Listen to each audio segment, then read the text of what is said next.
बिस्मिल्लाहिर्रहमानिर्रहीम, अस्सलाम वालेकुम, वेलकम टू क्विक रिव्यू। और क्विक रिव्यू के अंदर आज जो हमारा टॉपिक है जी वो है मुग़ल एम्पायर इन इंडिया। यानी आज हम बात करने लगे हैं मुग़ल सल्तनत की हिंदुस्तान के अंदर। और हम ये देखेंगे कि मुग़ल सल्तनत जो है उसने हिंदुस्तान के अंदर जो है वो क्या रोल प्ले किया और कब से कब तक ये मुग़ल सल्तनत जो है हिंदुस्तान के अंदर रही। अब सबसे पहले तो आप ये समझ लीजिए कि मुग़ल हुक्मरान जो है इन्होंने हुकूमत स्टार्ट की 1526 से और 1857 तक, यानी कि 1526 से 1857 तक तकरीबन जो है 300 साल माना जाता है कि मुग़ल हुक्मरानों ने हिंदुस्तान के ऊपर जो है वो हुकूमत की। लेकिन इसमें से अब इनकी हुकूमत तो ज़रूर रही बराए नाम ही सही, लेकिन जो पहले 6 हुक्मरान हमारे पास आते हैं यानी कि ज़हीरुद्दीन बाबर, हुमायूं, अकबर, जहांगीर, शाहजहां और औरंगज़ेब, ये 6 हुक्मरान जो हैं ये वो हुक्मरान थे जिन्होंने असल में मुग़ल सल्तनत को जो है वो तूल दिया और मुग़ल सल्तनत का नाम जो है वो पैदा किया। क्योंकि इसके बाद जो बाकी 9 हुक्मरान आते हैं 1707 के बाद, वो सिर्फ बराए नाम जो है वो मुग़ल हुक्मरान थे। वो मुग़ल टाइटल लेते, बैठते, अयाशी करते और चले जाते। उन्होंने कोई खातिर ख्वाह यानी कि इजाफा नहीं कर सके, ना ही मुग़ल हुकूमत को इस्तेहकाम मुहैया कर सके। तो हम इन्हीं जो ये 6 मोस्ट इंपॉर्टेंट जो मुग़ल एम्पीरियर्स हैं इन्हीं को डिस्कस करेंगे और देखेंगे कि इनके टाइम पे क्या क्या होता रहा हिंदुस्तान के अंदर, इनकी क्या क्या पॉलिसीज़ जो हैं वो हिंदुस्तान के अंदर रही मुग़ल सल्तनत के हवाले से। और साथ में हम इनका ये देखेंगे कि क्यों डिक्लाइन हुआ और उसके बाद हम इनके आर्किटेक्चर को जो है वो थोड़ा सा डिस्कस करेंगे। तो चलिए स्टार्ट करते हैं। सबसे पहले अगर बात की जाए इनके इंट्रोडक्शंस की कि भाई मुग़ल एक्चुअली में कौन थे, ठीक है, जिनको हम मुग़ल कहते हैं वो मुग़ल थे भी कि नहीं थे। तो मुग़ल अगर बात की जाए मुग़ल थे या तर्क थे, तो हकीकत ये है कि ये मुग़ल थे नहीं बल्कि ये टर्क थे। ठीक है, टर्क यानी कि तुर्की से इनका ताल्लुक़ था, लेकिन इनको मुग़ल कहा जाता था। उसकी वजह क्या थी? अब देखिए, होना कुछ ये था कि मुग़ल ये थे नहीं, मगर इसके बावजूद ये मुग़लों के नाम से ही जो है वो मशहूर हुए। यहाँ पे आप ये सामने देख रहे हैं एक मुग़ल आर्मी आपको नज़र आ रही है सेंट्रल एशिया के अंदर। तो इन्होंने बहुत ज़्यादा जुल्म मचाए रखा दुनिया के अंदर मुग़लों ने। तो मुग़ल जो हैं जब भी यानी कि सेंट्रल एशिया से कोई भी हिंदुस्तान के ऊपर हमला आवर होता तो इनको ये हिंदुस्तानी जो है वो मुग़ल कहा करते थे कि भाई ये मुग़ल जो हैं उन्होंने ही मंगोलों ने, जिनको असल में मंगोल कहा जाता था, कि मंगोलों ने हमला किया। तो वो जो मंगोल थे बाद में जो है वो मुग़ल बन गए, आहिस्ता आहिस्ता हिंदुस्तानियों की ज़ुबान पे चढ़ के लोकल लैंग्वेज पे आके, यानी मंगोल मुग़ल बने, लेकिन एक्चुअली वो मंगोल भी नहीं थे तो तुर्की, ऐसा ही है। तो उससे पहले अगर हम बात करें कि मुग़ल डायनेस्टी जब स्टार्ट हुई तो उससे पहले कौन सी डायनेस्टी थी? उससे पहले लोधी डायनेस्टी थी जो 1451 से 1526 तक जो है इसने रूल किया। और ये जो लोधी डायनेस्टी थी ये दिल्ली सल्तनत का हिस्सा रही, यानी कि ये दिल्ली सल्तनत जो कि दिल्ली से जो है वो कंट्रोल होती थी और जिसकी बुनियाद जो है वो 1206 के अंदर जो है वो कुतुबुद्दीन ऐबक ने रखी थी। तो ये वो सल्तनत जो है ये चल रही थी दिल्ली सल्तनत, जो कि 1526 में आके यहाँ पे एंड हुई। और मुग़ल रूल तकरीबन जो है वो 300 साल तक रहा। उसके बाद ईस्ट इंडिया कंपनी हमने देखा आई और ब्रिटिश राज आ गया। यानी कि जब हम बात करते हैं 1707 की, तो 1707 के बाद से या ख़ास करके 1757 द वॉर ऑफ प्लासी के बाद, जो जंग प्लासी थी, उसके बाद हिंदुस्तान के अंदर हमने देखा कि ईस्ट इंडिया कंपनी की हुकूमत रही अगले 100 साल तक। उसके बाद हमने देखा कि फिर जो है वो ब्रिटिश राज के जो है अंडर डायरेक्टली हिंदुस्तान जो है वो कंट्रोल होता रहा अगले 100 साल तक, यानी 1857 टू 1947, जिसको हम ऑलरेडी एक वीडियो के अंदर डिस्कस कर चुके हैं। तो चलिए आगे बढ़ते हैं और बात करते हैं पहले मुग़ल हुक्मरान की, ज़हीरुद्दीन बाबर की, जो 1526 से 1530 तक जिन्होंने जो है वो हिंदुस्तान के ऊपर हुकूमत की। अब सबसे पहले अगर बात की जाए इनके अर्ली कैरियर की, तो इनका अर्ली कैरियर स्टार्ट कैसे होता है जी? अगर इनकी फैमिली की बात करें तो फैमिली जो है इनकी, जो इनका ख़ानदान था, एक्चुअली में इनका ख़ानदान फ़रगाना के अंदर जो है एक छोटी सी जो सल्तनत थी उसके अंदर इनकी हुक्मरानी थी। यानी कि जो बाबर जो था, ज़हीरुद्दीन बाबर, बाबर के जो वालिद थे उमर शेख मिर्ज़ा, ये जो उमर शेख मिर्ज़ा साहब थे इनकी छोटी सी रियासत थी फ़रगाना के अंदर। अब यहाँ पे आप मैप में देखिए तो ये आपको यहाँ पे फ़रगाना नज़र आएगा। तो यहाँ पे एक छोटी सी रियासत जो थी उसके बादशाह आप कह लें कि फ़रगाना के अंदर उमर शेख मिर्ज़ा साहब थे जो बाबर के वालिद थे। उसके बाद क्या हुआ जी कि जो वालिद बाबर था 1483 के अंदर जो है बाबर की पैदाइश होती है।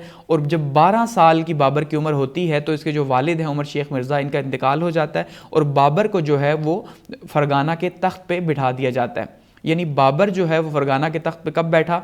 12 साल की उम्र में, जब वो एक छोटा बच्चा था। और उस टाइम पे इसको बिठाया गया। उसके बाद अब जब बाबर फरगाना में यहाँ पे बैठ गया तो क्योंकि यहाँ फरगाना तो इसके साथ समरकंद, तो समरकंद भी इसके आबाओ अजदाद के पास था किसी टाइम पे, लेकिन उसके बाद ये उनसे छिन गया। तो इसलिए बाबर की ख्वाहिश थी कि वो अपनी हुकूमत को तूल दे और इसे आगे लेके जा सके। तो बाबर ने क्या किया जी, अब जब फरगाना के तख्त पे बैठ गया तो अब उसने कहा मैं अपनी सल्तनत को जो है वो आगे बढ़ाता हूँ। तो कैसे आगे बढ़ाया जाए, उसने क्या किया 1496 के अंदर, 1496 के अंदर जो है उसने पहला जो है वो हमला किया समरकंद के ऊपर। ठीक है, अब समरकंद के ऊपर पहला हमला किया लेकिन वो हमला नाकाम हो गया बाबर का। ठीक है, फिर अगले साल उसने दोबारा से जो है 97 के अंदर समरकंद के ऊपर हमला किया और इस बार जो है वो कामयाब हो गया, लेकिन अनफॉर्चुनेटली वो कामयाब हो सका सिर्फ और सिर्फ 100 दिन के लिए। ठीक है, 100 दिन के लिए कामयाब हुआ, क्योंकि जब यहाँ पे कामयाब हुआ तो उसका नतीजा क्या निकला कि पीछे जो फरगाना था वो उसके हाथ से निकल गया, क्योंकि फरगाना में जो है वहाँ पे बगावत शुरू हो गई और ये जब वापस फरगाना पहुँचा तो समरकंद भी इसके हाथ से निकल गया। यानी 100 दिन की हुकूमत इसने यहाँ पे समरकंद के ऊपर की, नतीजे के तौर पर पीछे जो इसकी अपनी सल्तनत थी फरगाना की वो भी इसके हाथ से गई और समरकंद भी इसके हाथ से चला गया। तो ये बहुत ज़्यादा जो है वो हार्डेस्ट पीरियड इसका माना जाता है इसकी टाइप का। लेकिन उसके बाद दोबारा से यानी कि बाबर ने फिर से अटैक किया फरगाना के ऊपर। फरगाना के ऊपर भी कंट्रोल हासिल कर लिया सिर्फ 2 साल तक, यानी 1498 से लेके 1500 तक जो है इसने दोबारा से फरगाना के ऊपर हुकूमत की। और फिर 1500 में फरगाना की हुकूमत दोबारा से इसके हाथ से निकल गई। आपने यहाँ पे प्लीज़ ज़रा समझते जाना है ताकि आपको समझ आए ये गेम क्या हो रही है। ठीक है, दोबारा से इसने फरगाना पे अटैक किया सिर्फ 1498 में और 2 साल तकरीबन जो है इसकी हुकूमत रही, ये भी पूरी नहीं हो सकी। उसके बाद 1500 के अंदर फरगाना इसके हाथ से चला गया। इसने दोबारा से 1501 में समरकंद के ऊपर अटैक किया और दोबारा से समरकंद के ऊपर इसने हुकूमत की और तकरीबन 8 माह जो है इसने समरकंद के ऊपर हुकूमत की और समरकंद भी इसके हाथ से चला गया उसके बाद। यानी 1502 के अंदर 1502 से 1504 तक जो है बाबर जो है वो एक ऐसा किंग था जिसके पास कोई सल्तनत नहीं थी। ये इधर उधर घूम रहा था अपनी आर्मी के साथ जो इसके पास बची हुई थी, लेकिन ये कोई भी कामयाबी हासिल नहीं कर सका। इसके बाद क्या हुआ, ये काफ़ी टफ पीरियड था। तो इसके बाद 1504 के अंदर बाबर ने क्या किया, जो इसकी आर्मी बची हुई थी इसने उस आर्मी को लिया और उस आर्मी को लेके काबुल के ऊपर अटैक कर दिया। साथ में जो ईरान था, ईरान से इसने मदद भी ली, क्योंकि ईरान का बादशाह जो है सपोर्ट कर रहा था, क्योंकि वो काबुल की हुकूमत को सपोर्ट नहीं कर रहा था। तो उसने कहा था कि अगर तुम काबुल को फतह करते हो तो मैं तुम्हारी मदद करूंगा, लेकिन तुम फिर वहाँ पे मुझे सपोर्ट करोगे। तो इस तरह से काबुल जो है हम ये मान सकते हैं जो काबुल है इसके ऊपर जो है वो अटैक हुआ और इस तरह से जो बाबर था उसको पहली कोई ऐसी सल्तनत नसीब हुई जहाँ पे वो टिक करके हुकूमत कर सका। तो बाबर को यानी कि काबुल जो है ये इसके हिस्से में आया। अब जब काबुल के ऊपर इसकी हुकूमत हो गई तो अब इसने क्या सोचा कि भाई अब जो है मुझे आगे बढ़ना चाहिए और अपनी हुकूमत को आगे फैलाना चाहिए। लेकिन सबसे पहले इसने क्या कोशिश की कि काबुल के अंदर अपने आप को इस्तेहकाम दे सके और वहाँ पर अपने आप को मजबूत कर सके। अब अगर हम कहें कि सेंट्रल एशिया में इसका फेलियर क्यों हुआ, तो उसमें देखिए सबसे पहले जो है वो बात होती है कि अपने ही सबसे जो है वो इंपॉर्टेंट रोल प्ले करते हैं। तो बाबर के अपने जो थे वही इसके मुखालिफ थे, इसके कज़न, इसके फैमिली वाले, जो कि इसके बाप के तख्त के पीछे पड़े हुए थे, जिस वजह से इसको सेंट्रल एशिया में नाकामियों का सामना करना पड़ा। और उज़्बेक्स भी जो थे वो काफ़ी ज़्यादा पावर में थे, जिस वजह से इसे नाकामी का सामना करना पड़ा। अब जब ये इसने देखा कि सेंट्रल एशिया, यहाँ पर आप अगर मैप के अंदर देखिए तो ये यहाँ सेंट्रल एशिया का एरिया है, इसने देखा भाई मैं यहाँ बैठा हूँ काबुल के अंदर, ठीक है, अब यहां तो वापस तो जा नहीं सकता क्योंकि यहां पे ट्राई कर भी चुका हूं और नाकामी हो भी चुकी है। तो अब आगे बढ़ा जाए, आगे क्या था, हिंदुस्तान था। उसने कहा हिंदुस्तान की तरफ ही जाया जा सकता है और अपनी सल्तनत को बढ़ाया जा सकता है और वहीं पे जो है फ़ायदा हासिल किया जा सकता है। और वैसे भी हिंदुस्तान के बारे में मशहूर था कि भाई यहाँ पे बहुत ज़्यादा दौलत है, बहुत ज़्यादा जो है वो सोना चांदी यहाँ पे मौजूद है, तो हर बादशाह यहाँ फ़ायदा हासिल करना चाहता था। तो बाबर ने क्या किया जी, 4 हमले माना जाता है बाबर ने हिंदुस्तान के ऊपर किए मुख्तलिफ औकात में। सबसे पहले 1519 में, दूसरा भी 1519 में, थर्ड जो है 1520 में और फिर 1524 में चौथा, और पांचवा जो है जिसे हम जानते हैं 1526 के अंदर जो पानीपत है, ठीक है, वहाँ पे जो है इसने इब्राहिम लोदी को शिकस्त दी और इस तरह से यहाँ पे मुगल सल्तनत की बुनियाद रखी। अब अगर हम इसके चौथे हमले की बात करें कि जो चौथा हमला इसने 1524 में किया, आपको समझ आएगा कि बाबर ने हिंदुस्तान के ऊपर हमला क्यों किया, ठीक है, यानी कि दिल्ली के ऊपर क्यों आगे बढ़ा। होता कुछ यूं है कि इसको जो दावत दी जाती है वो दी जाती है जी दौलत लोदी की तरफ से। दौलत खान लोधी जो है, जो कि खुश नहीं था लोधी डायनेस्टी से, तो उसने क्या किया जी, उसने दावत दी बाबर को कि भाई तुम आओ और आके यहाँ पे अटैक करो। कहाँ पे? पंजाब के ऊपर, क्योंकि वो पंजाब का उस टाइम पे गवर्नर था। तो उसने कहा भाई अटैक करो और यहाँ पे जो है इब्राहिम लोधी, उससे मेरी जान छुड़वाओ। तो बाबर लोधी ने उसे बुलाया और इस तरह क्या हुआ कि वो बाबर पंजाब आया और पंजाब में आके उसने यहाँ पे जो है वो शिकस्त दी। लेकिन उसके बाद क्या हुआ, यही जो बाबर लोधी था, ये बाबर लोधी ये जो दौलत लोधी था, ये इसी के खिलाफ हो गया। जब बाबर ने भी ये देखा कि भाई इसके जो उसने देखा कि इसके इरादे तो ठीक नहीं, तो उसने क्या किया, बाबर ने जो दौलत लोधी है उसी को शिकस्त दी और पंजाब के ऊपर कब्जा कर लिया। ठीक हो गया। अब ये इसकी पहली बड़ी फतह थी बाबर की हिंदुस्तान के अंदर। अब जब पंजाब को फतह किया तो यहाँ पे इसने 3 लोगों को हुक्मरान बना दिया, यानी कुछ एरिए पे अपने जो मुगल चीफ्स थे उनके हवाले किया, एक एरिए को जो है इसने अलाउद्दीन के हवाले किया, जो है वो अंकल था इसका इब्राहिम लोधी का, और तीसरे हिस्से को जो है इसने दौलत लोधी के बेटे के हवाले कर दिया। और जो दौलत लोधी था वो खुद जो है वो शवालक हिल्स की तरफ निकल गया। शवालक हिल ये जो कश्मीर, हज़ारा की जो पहाड़ियाँ हैं कश्मीर से पीछे की, यहाँ इस साइड पे, और वापस चला गया। लेकिन उसके बाद क्या हुआ, दौलत लोधी वहाँ से वापस आया और वापस आके उसने क्या किया जी, दोबारा से पंजाब के ऊपर अटैक किया। अब ऐसे में फिर से जो है बाबर को दोबारा से मौका मिला यहाँ पर आने का, और तब जो है 5वीं बार और फाइनल बार यहाँ पर बाबर आया 1526 के अंदर, और उसने आके यहाँ पे अटैक किया। पहले 1525 में यहाँ पे आके अटैक किया और उसके नतीजे के तौर पे उसने क्या किया जी, पंजाब को दोबारा से फतह किया, और पंजाब को फतह करता हुआ आगे निकला दिल्ली की तरफ, और यहाँ पे पानीपत के मकाम पे जो है उसने जो है वो इब्राहिम लोधी को शिकस्त दी, और इब्राहिम लोधी को शिकस्त देने के बाद जो है उसने दिल्ली के तख्त पे विराजमान हो गया। अब आपने यहाँ पे एक बात को समझना है कि बाबर का कभी भी ये इरादा नहीं था कि वो दिल्ली की सल्तनत के ऊपर बैठ के यहाँ पे हुक्मरानी करे।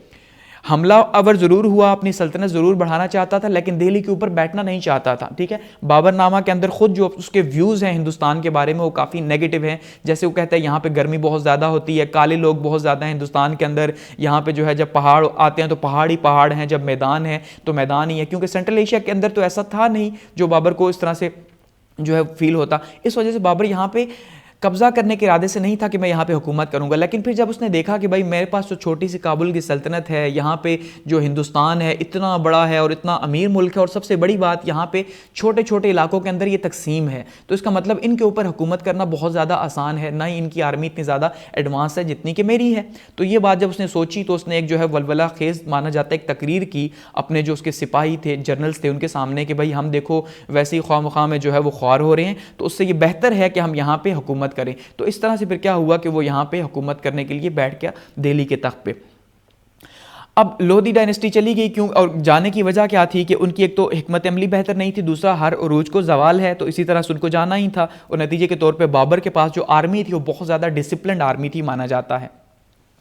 अब अगर हम बात करें कि देखिए मुगल एम्पायर की फाउंडेशन जो है वो कैसे रखी गई। अब जो दिल्ली है वहाँ पे बैठ चुके हैं जी ज़हीरुद्दीन बाबर साहब।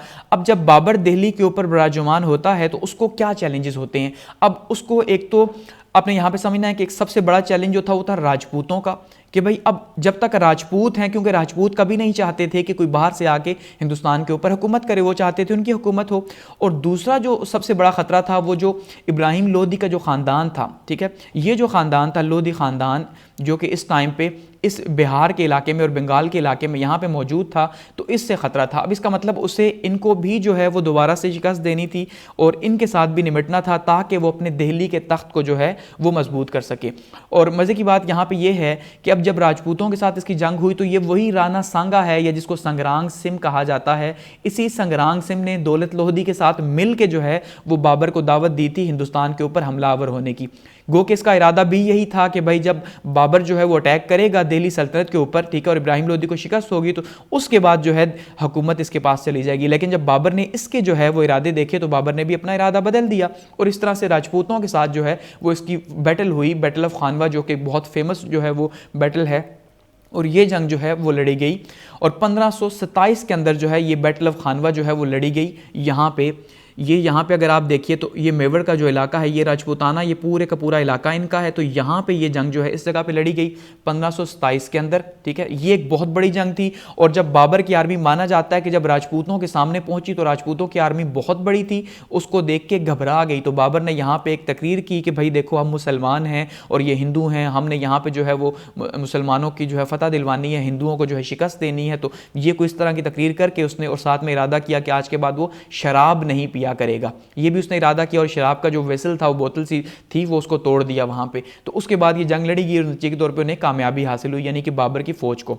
तो यहाँ पे एक तो बहुत बड़ा जो हर्डल था राजपूतों का, राजपूतों की इतनी बड़ी शिकस्त के बाद जो है बहुत बड़ा फायदा हुआ। दूसरा, अगली जो लड़ है वो लड़ाई जो है अफगान के साथ लड़ी गई, गोकरा की, और ये 1529 में लड़ी गई।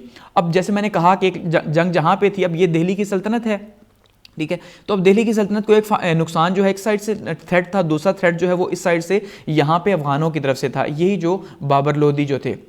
क्योंकि यहाँ पे महमूद लोधी जो था, वो महमूद लोधी जो कि इब्राहिम लोधी का भाई था, वो यहाँ पे बाकी लोगों को जो पानीपत की लड़ाई में 1526 में शिकस्त खा चुके थे, उन्हें दोबारा से जमा कर रहा था और उन्हें जमा करके यहाँ पे अटैक करने की कोशिश कर रहा था। तो ऐसे में इसने क्या किया जी, बाबर ने यहाँ से फौज लेके जब ये बिहार की तरफ निकला, तो नतीजा क्या हुआ कि यहाँ के जो लोकल लोग थे उन्होंने तो बाबर को मान लिया, लेकिन जो महमूद लोधी है वो यहाँ से भाग के बंगाल चला गया, ठीक है। यहाँ पे बंगाल की तरफ आया और बंगाल में आया तो बाबर लोधी जो बाबर था वो यहाँ पे आया बंगाल में उसके पीछे, और यहाँ गोकरा के मकाम पे जो है उसे शिकस्त दी। और इस तरह से इस शिकस्त के बाद बाबर यहाँ पे जो है बाबर दिल्ली मुगल एम्पायर का जो है वो यहाँ पे आगाज़ हो गया। क्योंकि अब मुगलों को कोई भी ऐसा बड़ा थ्रेट हिंदुस्तान के अंदर फिलहाल नहीं था कि जो इन्हें फील करना पड़ता यहाँ पे, जो उनकी हुकूमत के लिए काफ़ी ज़्यादा नुकसानदेह होता।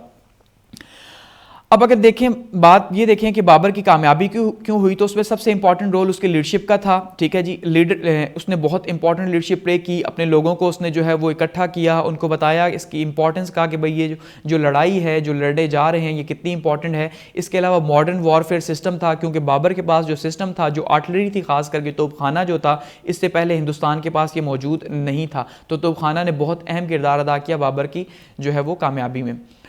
इन कामयाबियों के बाद 1530 में जो है वो बाबर की मौत हो गई। और माना जाता है बाबर की मौत कुछ ऐसे हुई कि बाबर जो है, उसका जो बेटा जो था हुमायूं, वो जब बीमार हुआ तो बाबर ने उसकी जो चारपाई है, जो डेथ बेड है, उसके गिर्द जो है वो यूँ चक्कर लगाई और ये कहा कि भाई अब मेरी उम्र अल्लाह करे तुम्हें लग जाए और तुम्हारी बीमारी मुझे। तो उससे नेक्स्ट डे माना जाता है कि बाबर की जो है वो मौत हो गई और हुमायूं जो है वो सेहतयाब हो गया।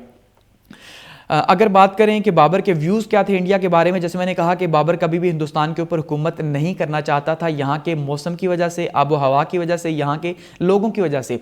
तो उसने कहा यहाँ पे क्योंकि फ़रगाना या समरकंद तो वो तो बागात का शहर था, यहाँ पे तो ऐसा कुछ भी नहीं था, तो इस वजह से उसके व्यूज़ जो है वो ज़्यादा अच्छे नहीं थे, सिवाय एक लिहाज से कि यहाँ पे दौलत जो है वो बहुत ज़्यादा थी हिंदुस्तान के अंदर। ये ग्रेट लीडर था और ग्रेट लीडर होने के साथ साथ एक ग्रेट रूलर भी था कि उसने आते ही 4 सालों के अंदर जो है वो मुगल सल्तनत को बहुत ज़बरदस्त किस्म का इस्तेहकाम दिया। और बाबर ने अपनी मेमोरीज़ जो है वो तो उसके बाबरी में जो है, या बाबरनामा जिसको कहा जाता है, उसके अंदर लिखी हैं। तो यहाँ पे हम बाबर का चैप्टर जो है से क्लोज करते हैं और आगे बढ़ते हैं दूसरे मुगल हुक्मरान की तरफ। और हमारे पास जो सेकंड मुगल हुक्मरान है वो है जी हुमायूं। बात करते हैं जी हुमायूं की, और ये देखते हैं कि हुमायूं जो हैं, जो बादशाह हुमायूं था, इसने जो है वो क्या सल्तनत के किस तरह जो है वो हुक्मरानी की हिंदुस्तान के ऊपर। तो सबसे पहले 1530 के अंदर जो है वो हुमायूं जो है वो तख्त नशीन होते हैं, और तख्त नशीन होते ही बहुत सी परेशानियों का सामना करना पड़ता है हुमायूं को।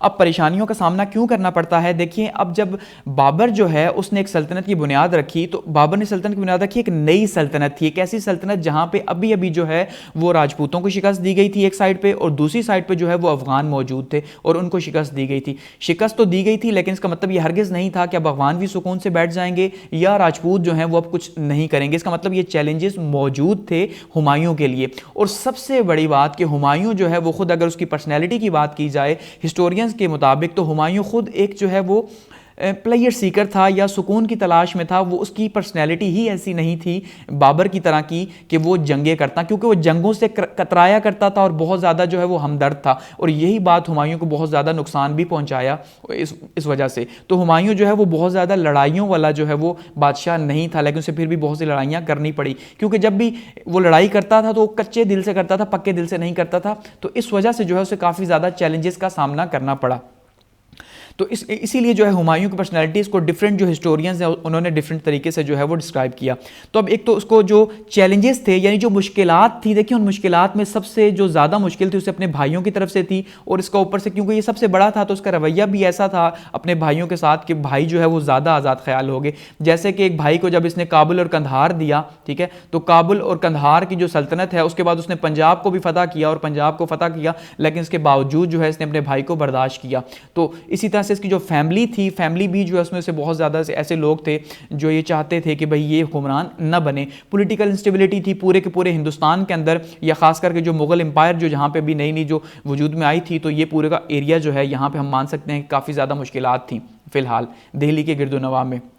भाइयों और दोस्त अहबाब की तरफ से मुश्किलात थी। और उसके बाद जो है अफ़गान जो थे, जो अफ़गान जिनको भी शिकस्त दी गई थी, ठीक है, तो वो अफ़गान भी जो है वो तैयार थे, तो अफ़गान जो है काफ़ी ज़्यादा तंग कर रहे थे। तो ऐसे में हुमायूं को जो अपनी पहली जो जंग लड़नी पड़ी वो चुनार में 1532 में जो है हुमायूं को ये जंग लड़नी पड़ी, जो कि हुमायूं चाहता नहीं था, लेकिन फिर भी क्योंकि जब अफ़गान जो थे इन्होंने बगावत स्टार्ट कर दी चुनार के अंदर, ये जो यहाँ पे इस एरिया के अंदर मशरिक की साइड पे, तो उसके नतीजे के तौर पे फिर क्या हुआ कि इसको जो है हुमायूं को जो है वो 1532 में यहाँ पे जंग लड़नी पड़ी और इससे इसमें कामयाबी हासिल हुई, और ये पहली जंग थी बहैसियत बादशाह हुमायूं की। उसके बाद जी हुमायूं का जो यहाँ पे जो कॉन्फ्लिक्ट बना वो बना जी बहादुर शाह के साथ। बहादुर शाह जो गुजरात का रूलर था, यहाँ पे आप ये देखिए, तो गुजरात का जो रूलर था बहादुर शाह ये चाहता था, और ख़ास करके इसके भाई के साथ मिलकर, हुमायूं के भाई के साथ मिलकर, कि भाई यहाँ पे जो है हुकूमत की जाए और दोबारा से जो है अपनी सल्तनत को आगे की तरफ बढ़ाया जाए, और बजाय इसके कि जो दिल्ली का थ्रोन है, जो तख्त दिल्ली है, ये अपने आप को आगे बढ़ाए।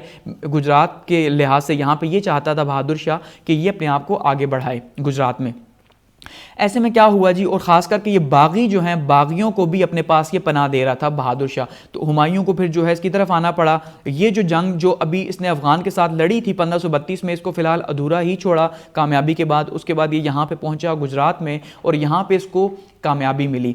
अब कामयाबी तो मिली, लेकिन कामयाबी मिली उसके नतीजे के तौर पे हुआ क्या कि 1535 में इसने फतह कर लिया गुजरात को, ठीक हो गया। लेकिन जब फतह किया 1535 में गुजरात को, तो खबर ये मिली कि जो शेर खान है, ठीक है, शेर शाह सूरी जिसको कहा गया, जो शेर खान है उसने बंगाल के अंदर बगावत शुरू कर दी। इसलिए इसको यहाँ पे अपनी कामयाबी को अपने भाइयों के सुपुर्द करना पड़ा, और भाइयों के सुपुर्द करके ये खुद दोबारा से बंगाल और बिहार की तरफ वापस आया। क्यों? कि भाई इसे खतरा था कि शेर खान जो है वो पावर को अपनी ज़्यादा इंक्रीज न कर दे। लेकिन अब जब ये यहाँ पे गुजरात को फतह करके वापस आया, तो नतीजा क्या निकला जी? नतीजा ये निकला कि वो गुजरात का जो रूल बहादुर शाह जो था, उसने जब देखा कि भाई हुमायूं जो है वो वापस जा चुका है, तो उसने दोबारा से वापस आया, क्योंकि इसके भाई तो यहाँ पे शादियों में मसरूफ थे। तो ऐसे में क्या हुआ कि वो वापस आया, और उसने वापस आके क्या किया जी, दोबारा से गुजरात के ऊपर कब्जा कर लिया। इस तरह जो गुजरात जो इसने हासिल किया था इतनी मुश्किल से, दोबारा से इसके भाइयों की गलती की वजह से वापस चला गया, ठीक हो गया।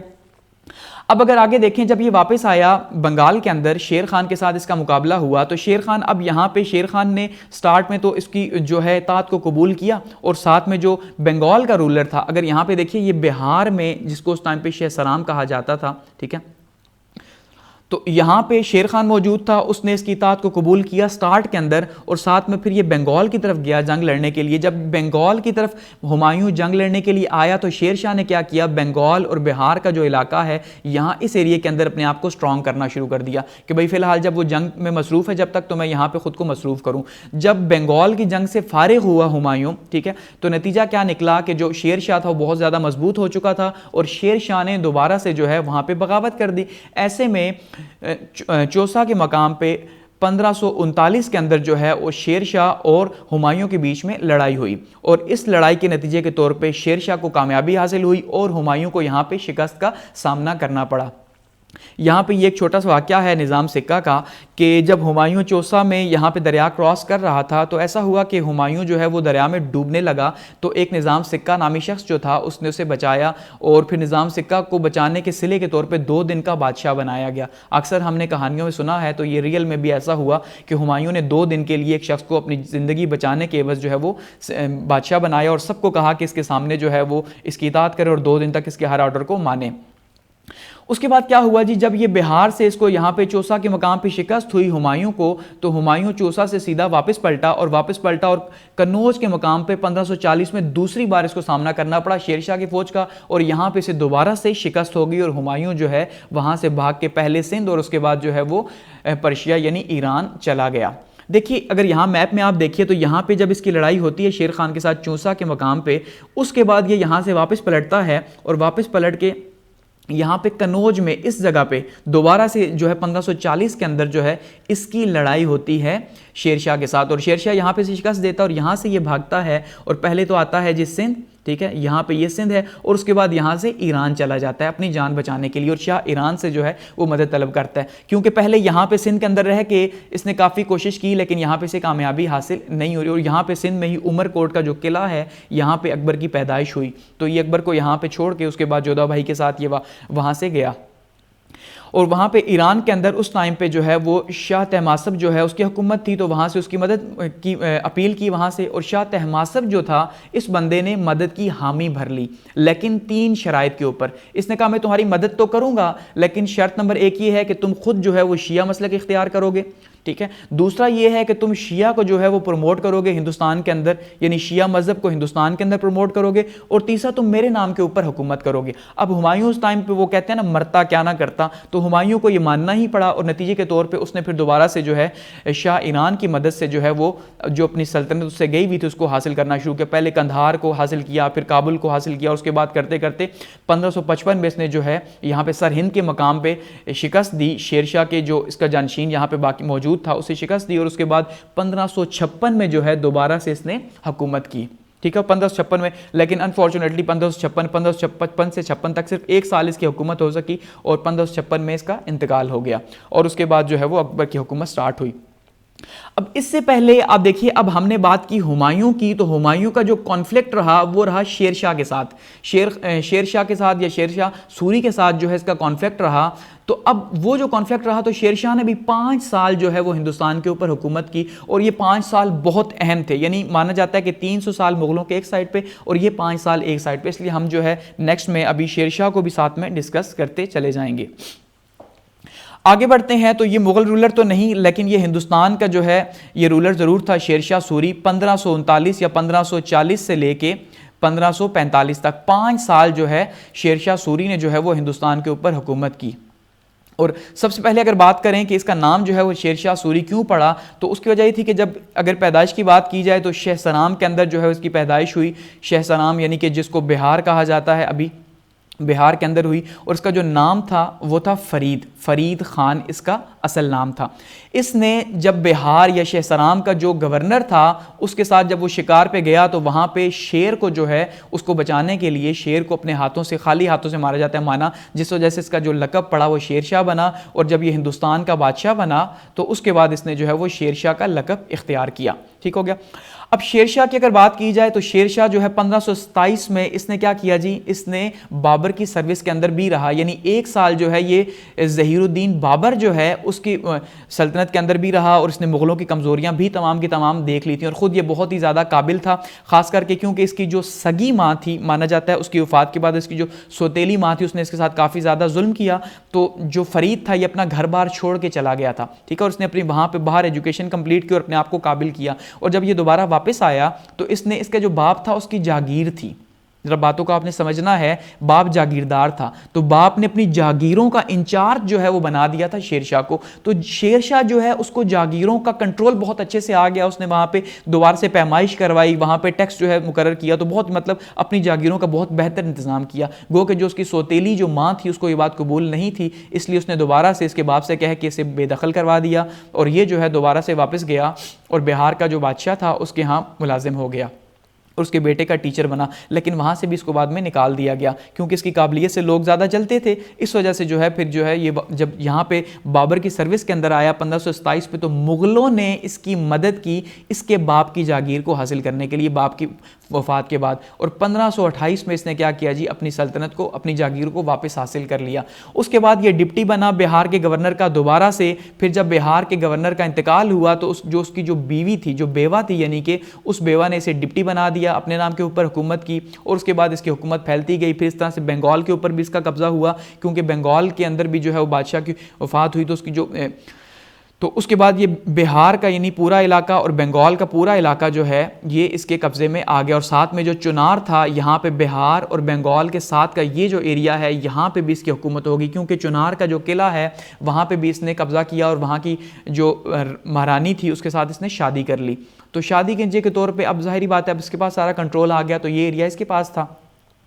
उसके बाद जो है इसने क्या किया जी, इसने सबसे पहले तो क्या किया जी, बंगाल को कैप्चर किया। उसके बाद जो बंगाल था उसको, अब बंगाल को इसने पहले स्ट्रांग किया, यानी कि बंगाल के अंदर और बिहार के अंदर ये जो एरिया यहाँ पे आपको मैप के अंदर दिखाई दे रहा है, पहले अपनी ताकत को यहाँ पे इंक्रीज किया, अपनी आर्मी को सेट किया, अपने आप को जो है वो पावरफुल किया कि भाई अब जब इसको कल को आगे बढ़ना है, मुगलों की कमजोरियां तो ये देख चुका था, भाई जब ये आगरा और दिल्ली की तरफ मार्च करेगा तो इसके पास ऐसी आर्मी तो होनी चाहिए जो इसको जो है वो ताकत दे सके। तो इस वजह से इसने पहले यहाँ पे अपने आप को स्ट्रांग किया। अब जब यहाँ पे ये देखिए, रिकवर बंगाल फ्रॉम शेरशाह, ये हम लास्ट में डिस्कस कर चुके हैं कि शेरशाह से जब बंगाल को हुमायूं ने रिकवर करवाया तो उसके बाद दोबारा से उसने जो है वो कब्जा कर लिया था। और ये जो दो लड़ाइयाँ हुई इसके बाद जो है शेरशाह की, यानी कि बैटल ऑफ चौसा और कन्नौज की जो लड़ाई थी 1539 की और 1540 की, ये दो लड़ाइयाँ हुमायूं के लिए डिजास्टर साबित हुई। और यही दो लड़ाइयाँ जो हैं वो शेरशाह के लिए बहुत इंपॉर्टेंट रही। अब इंपॉर्टेंट क्यों रही कि देखिए बात समझिए कि जब दो लड़ाइयां हो गई यहां पे, तो अब सारी की सारी जो पावर थी वो किसके पास आ गई, वो सारी की सारी पावर शेरशाह के पास आ गई। क्योंकि शेरशाह जो है जब उसने इतने बड़े हुक्मरान को शिकस्त दे दी तो उसकी जो है ताकत बहुत ज्यादा इंक्रीज हो गई कि भाई मैं तो बहुत ज्यादा पावरफुल हूं, और उसकी आर्मी के अंदर भी इससे कॉन्फिडेंस पैदा हुआ। तो उसने क्या किया जी, यहां पे आगरा और दिल्ली के अंदर आके हुकूमत शुरू कर दी। ठीक हो गया।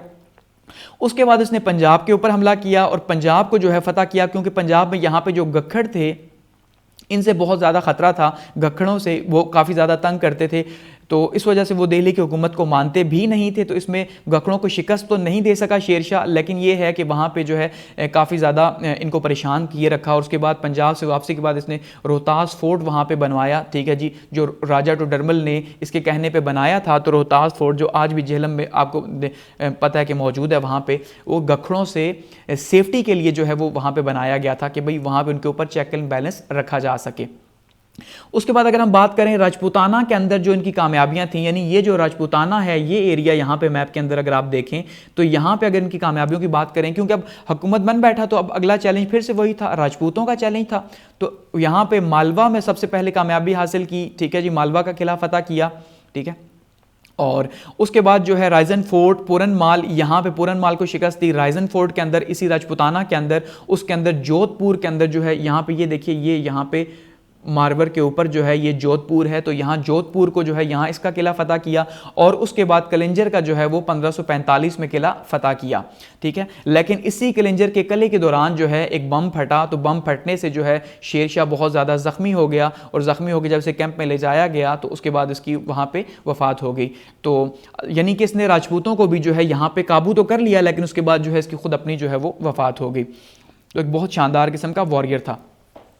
अब अगर हम बात करें कि शेरशाह सबसे ज्यादा फेमस किस वजह से हुआ, तो शेरशाह सबसे ज्यादा अपनी रिफॉर्म्स की वजह से जो है वो फेमस हुआ। यानी जो शेरशाह ने रिफॉर्म्स या इस्लाहात जो मुतारिफ करवाई थी हिंदुस्तान के अंदर, माना जाता है कि इससे पहले ये इस्लाहात या तो अलाउद्दीन खिलजी ने मुतारिफ करवाई थी और उसके बाद जो है अकबर ने मुतारिफ करवाई।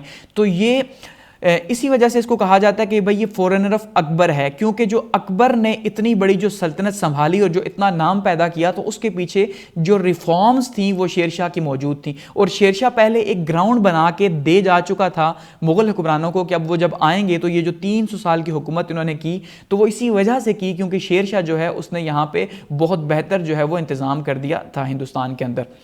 तो सबसे पहले अगर बात करें एडमिनिस्ट्रेटिव रिफॉर्म्स की, तो शेरशाह ने क्या किया जी, सबसे पहले एडमिनिस्ट्रेशन जो है उसके लिए सरकार जो है सरकार बनाए। ठीक है जी, और सरकार में अब किस तरह उसने किया जी, शिकदार और मुंसिफ जो है उसको मुकर्रर किया गया, यानी सबसे पहले सूबों में तकसीम किया शेरशाह ने। ठीक है, अब जरा बात को समझते जाना है आपने। अब सरकार का मतलब देखिए, मतलब ये है कि ज़िला, ठीक हो गया। और ये जो यहाँ पे परागना है या परगनाज है, इसका मतलब क्या है जी कि एडमिनिस्ट्रेटिव यूनिट्स या फिर सूबा। अब एक अंदाजे के मुताबिक ये माना जाता है कि भाई तकरीबन शेरशाह ने जो है वो 1,13,000 के करीब जो है वो एडमिनिस्ट्रेटिव यूनिट्स बना रखे थे। तो आप देखिए कितने छोटे छोटे वो यूनिट्स होंगे जो 1,13,000 के करीब थे। ठीक है, इसके अंदर अब फरगनास थे, उसके अंदर फिर सरकार यानी कि जिला, तो वो उससे भी छोटा है। तो इस तरह से इसने डिवीजन की हुई थी ताकि बहुत बेहतर तरीके से और बहुत ही नैरो लेवल के ऊपर जाके, बहुत लोअर लेवल के ऊपर जाके जो है वो एडमिनिस्ट्रेशन की जा सके। ठीक है, और वहां पे दो लोग जो थे वो हेड होते थे सरकार के अंदर या प्रागना के अंदर। ठीक है, एक शिकदार था और दूसरा जो है वो मुंसिफ हुआ करता था। शिकदार आप कह लें कि ये फौजी होता था जिसको आज हम शायद कह सकते हैं डीसी। ठीक है, क्योंकि आज तो ये सिविल है, लेकिन डीसी कह लें, जो पूरे का पूरा इंचार्ज था जिले का। और दूसरी साइड पे मुंसिफ जो था या काजी जो था, जो फैसले किया करता था वहां पे जो भी मसले मसाइल हुआ करते थे उस टाइम पे। ठीक है, अब अगर हम फंक्शंस की बात करें शिकदार की, और क्योंकि दो बड़े बड़े टाइटल थे, एक साइड पे था शिकदार और दूसरी साइड पे मुंसिफ या अमीन था, तो इस अमीन काजी अमीन मुंसिफ जो था इसका काम तो था कि भाई वो फैसले करें। ठीक है, इंसाफ के ऊपर मबनी फैसले करें।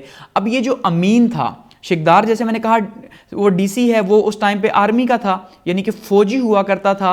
और ये जो अमीन था इसका काम था टैक्स को कलेक्ट करना, टैक्स कलेक्ट करना। अब जब टैक्स कलेक्ट करने में से कोई मुश्किल होती तो उसकी फिर क्या करता, ये मदद मांगता शिकदार थे, और शिकदार जो है इसे फिर मदद देता कि भाई कोई वडेरा या चौधरी या जागीरदार जो टैक्स ना दे रहा होता। ठीक हो गया। इसी तरह से विलेज एडमिनिस्ट्रेशन जो थी, गांव की पूरे का पूरा एक स्ट्रक्चर बनाया हुआ था इसी तरह का, बिल्कुल सेम हिसाब से कि भाई वो भी इसी तरह से रन करती और टैक्सेस जमा करती और उसके बाद जो है वो जमा करवाया करती। मिलिट्री रिफॉर्म्स करवाई, और मिलिट्री रिफॉर्म्स खास करके जो है वो अलाउद्दीन खिलजी ने जिस तरह से मिलिट्री रिफॉर्म्स करवाई हुई थी, जब हम दिल्ली सल्तनत को डिस्कस करेंगे तो उसमें हम देखेंगे अलाउद्दीन खिलजी ने जो है वो किस तरह से जो है वो मिलिट्री रिफॉर्म्स करवाई हुई थी। तो उसमें एक तो सेंट्रलाइजेशन ऑफ आर्मी था, ये बहुत इंपॉर्टेंट स्टेप था, इसको आपको जरा समझना है। जैसे अब देखिए अकबर ने, अब इसके बाद हम जब स्टडी करेंगे तो अकबर ने क्या किया कि सेंट्रलाइजेशन ऑफ आर्मी को खत्म कर दिया। उसने जो जागीरदार थे, ठीक है, जो मुंसफदार जिसको नाम दिया गया था, उनके अंडर आर्मी को कर दिया। लेकिन जो शेरशाह था वो आर्मी के ऊपर कंट्रोल रखना चाहता था और आर्मी को फुली जो है वो फंक्शनल रखना चाहता था। इसलिए उसने क्या किया, सेंट्रलाइज आर्मी का निज़ाम मुतारिफ करवाया। इसी वजह से वो फौजी जो है वो खुद भर्ती किया करता था, हर एक का जैसे खुद इंटरव्यू किया, भर्ती की, उसकी जो तनख्वाह थी वो मुकर्रर की खुद किया करता था, क्या ताकि सारे का सारा कंट्रोल उसके पास रहे। ब्रांडिंग ऑफ हॉर्सेज ये भी अलाउद्दीन खिलजी ने पहले करवाया था। यहाँ पे आप पिक्चर के अंदर देखिए, ये जैसे यहाँ पे लिखा हुआ है बेटी, तो ये एक ब्रांडिंग है जो कि इस्लाम तो इससे खैर मना करता है क्योंकि इससे जानवर को तकलीफ होती है। ये गर्म करके जो है ये घोड़े के जिस्म के ऊपर लगाया जाता है जिससे उसके ऊपर निशान रह जाता है ताकि पता चले कि भाई ये किसका है, किस यूनिट से इसका ताल्लुक है। तो ये ब्रांडिंग, हॉर्सेस की ब्रांडिंग की। अच्छा, अलाउद्दीन खिलजी और शेरशाह के रिफॉर्म्स को अगर देखा जाए तो बहुत ज़्यादा हमें सिमिलैरिटीज़ जो हैं वो देखने को मिलती है, क्योंकि शेरशाह ने जो रिफॉर्म्स की, क्योंकि सबसे पहले जो रिफॉर्म्स अगर हिंदुस्तान के अंदर किसी ने की, लैंड रिफॉर्म्स की, अच्छा मिलिट्री रिफॉर्म्स की, तो वो अलाउद्दीन को उसका क्रेडिट जाता है। ठीक है, तो अब उसी के ऊपर जो है बाद में शेरशाह ने की और उसी के ऊपर बाद में फिर जो हमने देखा अकबर ने रिफॉर्म्स की। अब अगर हम बात करें लैंड रेवेन्यू की, देखिए सबसे इंपॉर्टेंट चीज क्या होती थी उस टाइम पे और आज के टाइम पे भी, वो है टैक्स। कि अब जो हुकूमत है वो पैसा कहां से लाएगी, वो टैक्स से हुकूमत पैसा लाएगी, और तो उसके पास कोई रिसोर्स है नहीं कि हुकूमत कोई बिजनेस तो करती है नहीं। तो इसका मतलब जब तक सही तरीके से ये पता नहीं चलेगा कि भाई किसने कितना टैक्स देना है तो कैसे टैक्स कलेक्ट किया जाएगा, तो इसका मतलब सबसे पहले जो क्या है वो क्या है जी, वो मेजरमेंट है। तो शेरशाह सूरी ने क्या करवाया जी, सबसे पहले अलाउद्दीन ने भी मेजरमेंट करवाई थी, शेरशाह सूरी ने भी जो है वो रोप से जो है वो मेजरमेंट करवाई, यानी कि रस्सी जो है उससे जमीनों की मेजरमेंट करवाई, क्योंकि इसके बाप की जो जागीर जो मैं पहले जिक्र कर चुका हूं कि उस जागीर को इसको बहुत ज्यादा एक्सपीरियंस हो गया था उसको रन करने का, तो उसने सबसे पहले उसकी मेजरमेंट करवाई। और 1/3 जो है, कहीं पे आपको 1/4 मिलेगा और कहीं पे 1/3 मिलेगा, कि स्टेट के लिए फिक्स कर दिया कि भाई आपका जो जितना भी अनाज जो है वो पैदा होगा यहां पे, तो उसका जो तीसरा हिस्सा है वो आपको टैक्स के तौर पे, या चौथा हिस्सा जो है वो आपको टैक्स के तौर पे देना पड़ेगा। अब होता क्या था कि अब जब एक किसान है, ठीक हो गया, अब एक किसान है तो एक किसान को जब ये बता दिया जाता कि भाई तुमने जो है ये तुम्हारी ज़मीन है और ये तुमने जो है इतने इसके ऊपर टैक्स देना है, अब ये तुम्हारी मर्जी है कि तुम अनाज की शक्ल में दो या उसके जितने पैसे बनते हैं वो दे दो। तो नॉर्मली लोग अनाज की शक्ल में दिया करते थे, तो उसे कागज़ दिया जाता उस किसान को जिसके ऊपर उसका डेटा लिखा जाता, तो उसको कहा जाता कबूलियत, यानी कि ये कबूलियत होती किसान की तरफ से कि भाई हाँ भाई मैं कबूल करता हूँ इसको कि मुझे इतना आपको देना है।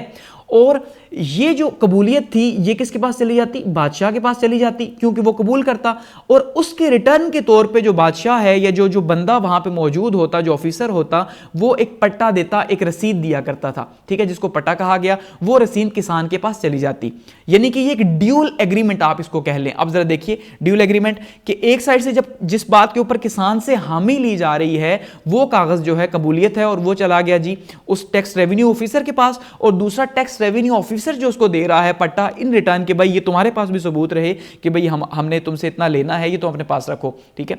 और इसमें सबसे इंपॉर्टेंट जो है पीस एंड इंटरेस्ट, जो वहां पे किसानों के साथ जो छोटे किसान या जो जमीनों के ऊपर मुजारिन काम करते थे उनको इससे बहुत ज्यादा फायदा हुआ कि जो पहले उन्हें बहुत ज्यादा दबाया जाता था, तो अब ऐसा नहीं हुआ।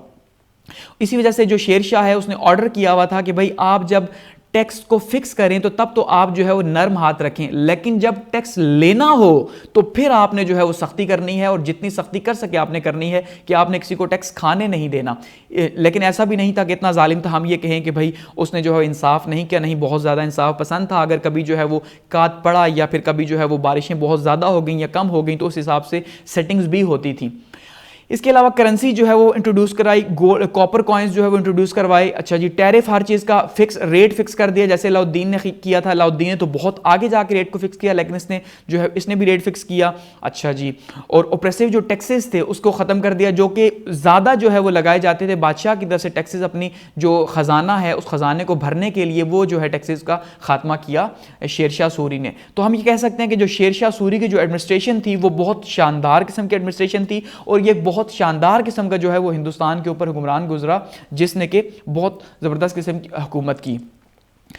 अब अगर हम पुलिस सिस्टम की बात करें कि भाई पुलिस सिस्टम जो है वो शेरशाह सूरी ने कैसा इंट्रोड्यूस करवाया, तो वो भी एक बहुत ज़बरदस्त किस्म का पुलिस सिस्टम था, ठीक है। अब उस ज़माने में की आर्मी ही पुलिस सिस्टम थी, सिस्टम और लोकल रिस्पॉन्सिबिलिटी का सिस्टम था, जिसको आज हम कहते हैं लोकल गवर्नमेंट सिस्टम, ठीक है। तो आज तो लोकल गवर्नमेंट सिस्टम के अंदर तो खैर कोई इतना पूछता भी नहीं, लेकिन उस टाइम पर ये लोकल रिस्पॉन्सिबिलिटी का सिस्टम था कि भाई जो भी वहाँ पर अब एक ज़िला है उस ज़िले के अंदर अगर कोई भी चोरी होती है, कोई कत्ल होता है, कोई डकैती होती है या किसी के साथ भी कोई नाइंसाफ़ी की जाती है, तो रिस्पॉन्सिबल कौन होगा? वो जो शिकदार है, यानी वो जो उस टाइम का डीसी था वो रिस्पॉन्सिबल होगा। यहाँ किसी के साथ इंसाफ नहीं होता तो उसका कौन होगा जी? काजी जो है उसका रिस्पॉन्सिबल होगा।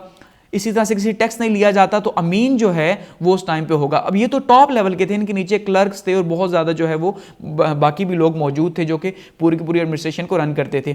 इसी तरह जुडिशल रिफॉर्म्स की गई कि इंसाफ जो है वो फौरी मुहैया किया जाए और इंसाफ के अंदर जो है फास्ट स्पीड लाएगी, मुतारिफ करवाएगी कि भाई किस तरह से जो है वो इंसाफ के ऊपर करना है। देखिए अब जब बादशाह जो है वो खुद इंसाफ पसंद होगा तो नीचे इंसाफ ज़रूर होगा, और जो शेरशाह सूरी का इंसाफ है वो तो बहुत ज़्यादा जो है वो मकबूल है। यानी यहाँ तक एक बार माना जाता है कि शेरशाह सूरी का जो बेटा था वो इसी तरह एक बार हाथी पे बैठा हुआ गुजर रहा था, तो उसने देखा, क्योंकि उस ज़माने में ओपन टॉयलेट हुआ करते थे, तो वहाँ पे एक औरत जो है वो नहा रही थी, तो उसने वहाँ पे खड़े होकर उसे देखा, क्योंकि हाथी ऊंचा होता है। अब आपको अगर पता हो तो हाथी ऊंचा है तो दीवारें तो छोटी हैं, तो ऐसे में वो शिकायत जब शेरशाह के पास पहुंची तो शेरशाह सूरी ने क्या किया जी, उसने ऑर्डर दिया अपने बेटे को कि भाई अब इस मेरे बेटे की जो बीवी है यानी मेरी जो बहू है वो इसी तरह वहाँ जाके नहाएगी, और तुम जो है जिसकी बीवी को देखा गया तुम भी हाथी के ऊपर बैठ के उसे वहाँ से देखना। यानी ये इतना बड़ा जो है इंसाफ, हिस्टोरियंस इसको जो है बहुत सी जगह पे बताते हैं, तो इतना इंसाफ पसंद था। इसके अलावा पुलिस के सिस्टम की अगर मजीद बात करें तो ये माना जाता है कि भाई शेरशाह के ज़माने के अंदर अगर एक औरत जो है वो सर के ऊपर अपने जो उसके जो जितने भी माना जाता है ये जो हार वगैरह थे या सोना वगैरह जो भी था वो सारे का सारा अगर अपने उस टोकरी के अंदर भी सर के ऊपर रख के घूमती तो उसे कोई भी ना पूछता, कि इतना ज़्यादा अमन व अमान था, इतना ज़्यादा लोग इतना ज़्यादा डरते थे और इतना ज़्यादा जो है वो शेरशाह सूरी का असर था उसके इंसाफ का।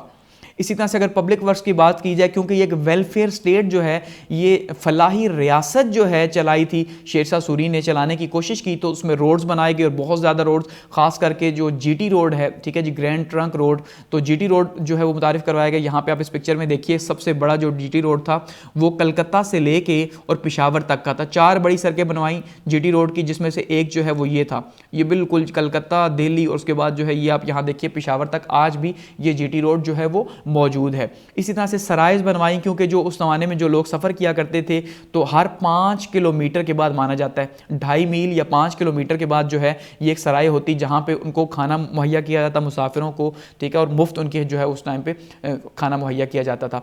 इसी तरह से चैरिटेबल इंस्टीट्यूशन मुतारिफ करवाए, शादियाँ गरीबों की जो है वो फ्री से करवाई, बहुत सी बिल्डिंग्स जो है वो शेरशाह सूरी ने बनवाई। और रिलीजियस पॉलिसी की बात करें तो टॉलरेशन की पॉलिसी थी कि भाई हर एक को जो है वो साथ लेके चलना है और बर्दाश्त करना है, किसी के साथ ज़्यादती नहीं करनी। ऐसा नहीं कि भाई हम मुसलमान हैं तो हिंदुओं के साथ ज़्यादती होगी, बल्कि हिंदुओं को आला ओहदों पे भी रखा अपनी हुकूमत के अंदर, कैबिनेट के अंदर।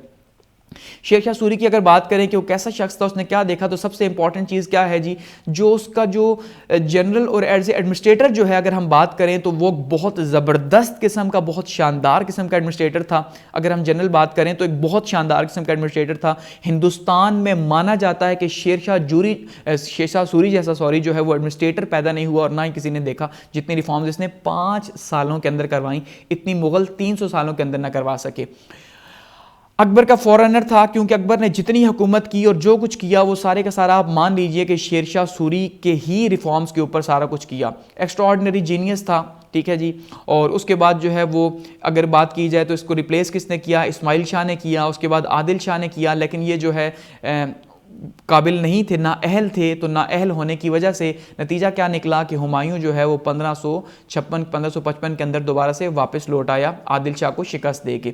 तो आदिल शाह खुद तो खैर हुकूमत करता नहीं था, उसका एक हिंदू वजीर था हिमू जो है वो हुकूमत किया करता था सारी की सारी, तो उसको शिकस्त दे के वापस आया तो हुमायूं। तो ये सारी की सारी शेरशाह की एडमिनिस्ट्रेशन थी मुगलों के दौर के अंदर।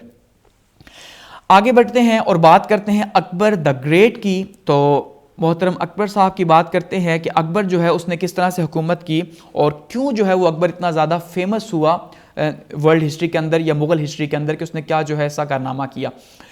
अब सबसे पहले अगर बात की जाए अकबर की एडमिनिस्ट्रेशन की, तो अब अगर देखें अकबर को, कि सबसे पहले अगर हम देखें तो अकबर जो है वो 1542 के अंदर जो है पैदा हुआ और उमरकोट पैदा हुआ। ये उस टाइम पे पैदा हुआ जिस टाइम पे हुमायूं जो है, हुमायूं साहब दरबदर घूम रहे थे और वहाँ से वो पर्शिया फिर गए, हमने देखा, क्योंकि शेरशाह ने उन्हें शिकस्त दी थी।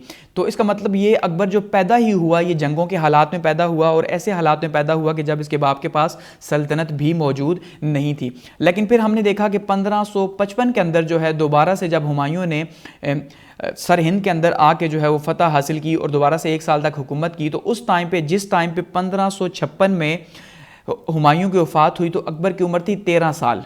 अब बात को समझिएगा ज़रा कि जब 13 साल अकबर की उम्र थी तो इसका मतलब ये एक बहुत ही जवान जो है वो बादशाह बना, तो बहुत ही बच्चा था उस टाइम पे। तो उस टाइम पे जब इसकी तख्तपोशी हुई तो बहराम खान जो है इसको इसकी सरपरस्ती दी गई, या इसका वकील कह ले बहराम खान को, कि बहराम खान जो है ये एक बहुत ही एक काबिल जो है वो एक शख्स था जिसको अकबर ने अपने साथ रखा हुआ था ये, और इसके जो है सुपुर्द की गई अकबर की ड्यूटीज़ कि भाई आपने जो है वो अकबर को आगे लेके जाना है और इसकी तख्तपोशी करनी है और इसे जो है हिंदुस्तान का रूलर बनाना है। अब बहराम खान ने क्या किया, क्योंकि सारी की सारी हुकूमत तो बहराम खान के पास थी उस वक्त तक जब तक जो है अकबर खुद सब कुछ संभालने के काबिल नहीं हुआ। तो बहराम खान जो है उसने कोशिश की कि दोबारा से जो है वो अकबर की हुकूमत को या मुग़ल हुकूमत को जो है वो इस्तेकाम हासिल हो, लेकिन ऐसे में उस टाइम पे सिर्फ पंजाब के कुछ इलाके के ऊपर जो है वो अकबर की हुकूमत मौजूद थी या मुग़लों की हुकूमत थी। क्योंकि बाकी साइड पर अगर हम देखें तो जैसे हमने शेरशाह की बात की थी, तो शेरशाह जो है उसके साथ ख़ास करके जो शेरशाह का जो आने वाले जो थे, जो उसके प्रीडिसेसर्स थे वो ऐसे काबिल नहीं थे। और उनमें से जैसे हमने देखा आदिल शाह जो है उसने जो इस्लाम शाह जो है उन्होंने फिर क्या किया जी, अमली तौर पर हुकूमत हिमू एक हिंदू जो था उसको दी हुई थी और वो चला रहा था, क्योंकि वो खुद शराब के नशे में धुत रहता और हिमू जो है इसी के पास सारी की सारी पावर्स थी। तो कहने का मतलब, कहने को तो ये था कि शेरशाह यानी मुसलमानों की हुकूमत है, लेकिन असल में जो हुकूमत थी वो एक हिंदू की ही थी, ठीक है।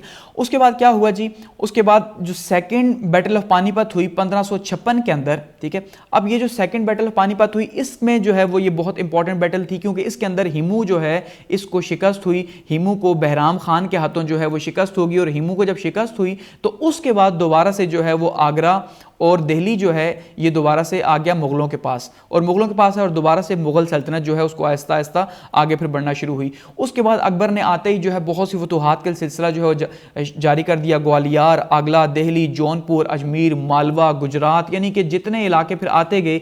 अगर ये देखिए आप यहाँ पे मैप के अंदर, तो यहाँ पे दिल्ली और आगरा के ऊपर जब हुकूमत नसीब हुई तो उसके बाद पंजाब में तो पहले से ऑलरेडी मौजूद थी, तो फिर यहाँ पे आहिस्ता आहिस्ता ये जितने इलाके थे इनको फतह करना शुरू कर दिया, एक के ऊपर एक अकबर ने इनको फतह किया और इस तरह अपनी सल्तनत को बढ़ाया, ठीक है, और बहुत ज़्यादा जो है वो एक्सटेंड किया। आप यहाँ पे देखिए मुगल हुकूमत जो है 1530 के अंदर आप अगर देखें तो 1530 के अंदर ये मुगल हुकूमत थी जो बाबर छोड़ के गया था, ये आपको यहाँ पे जो नज़र आ रही है।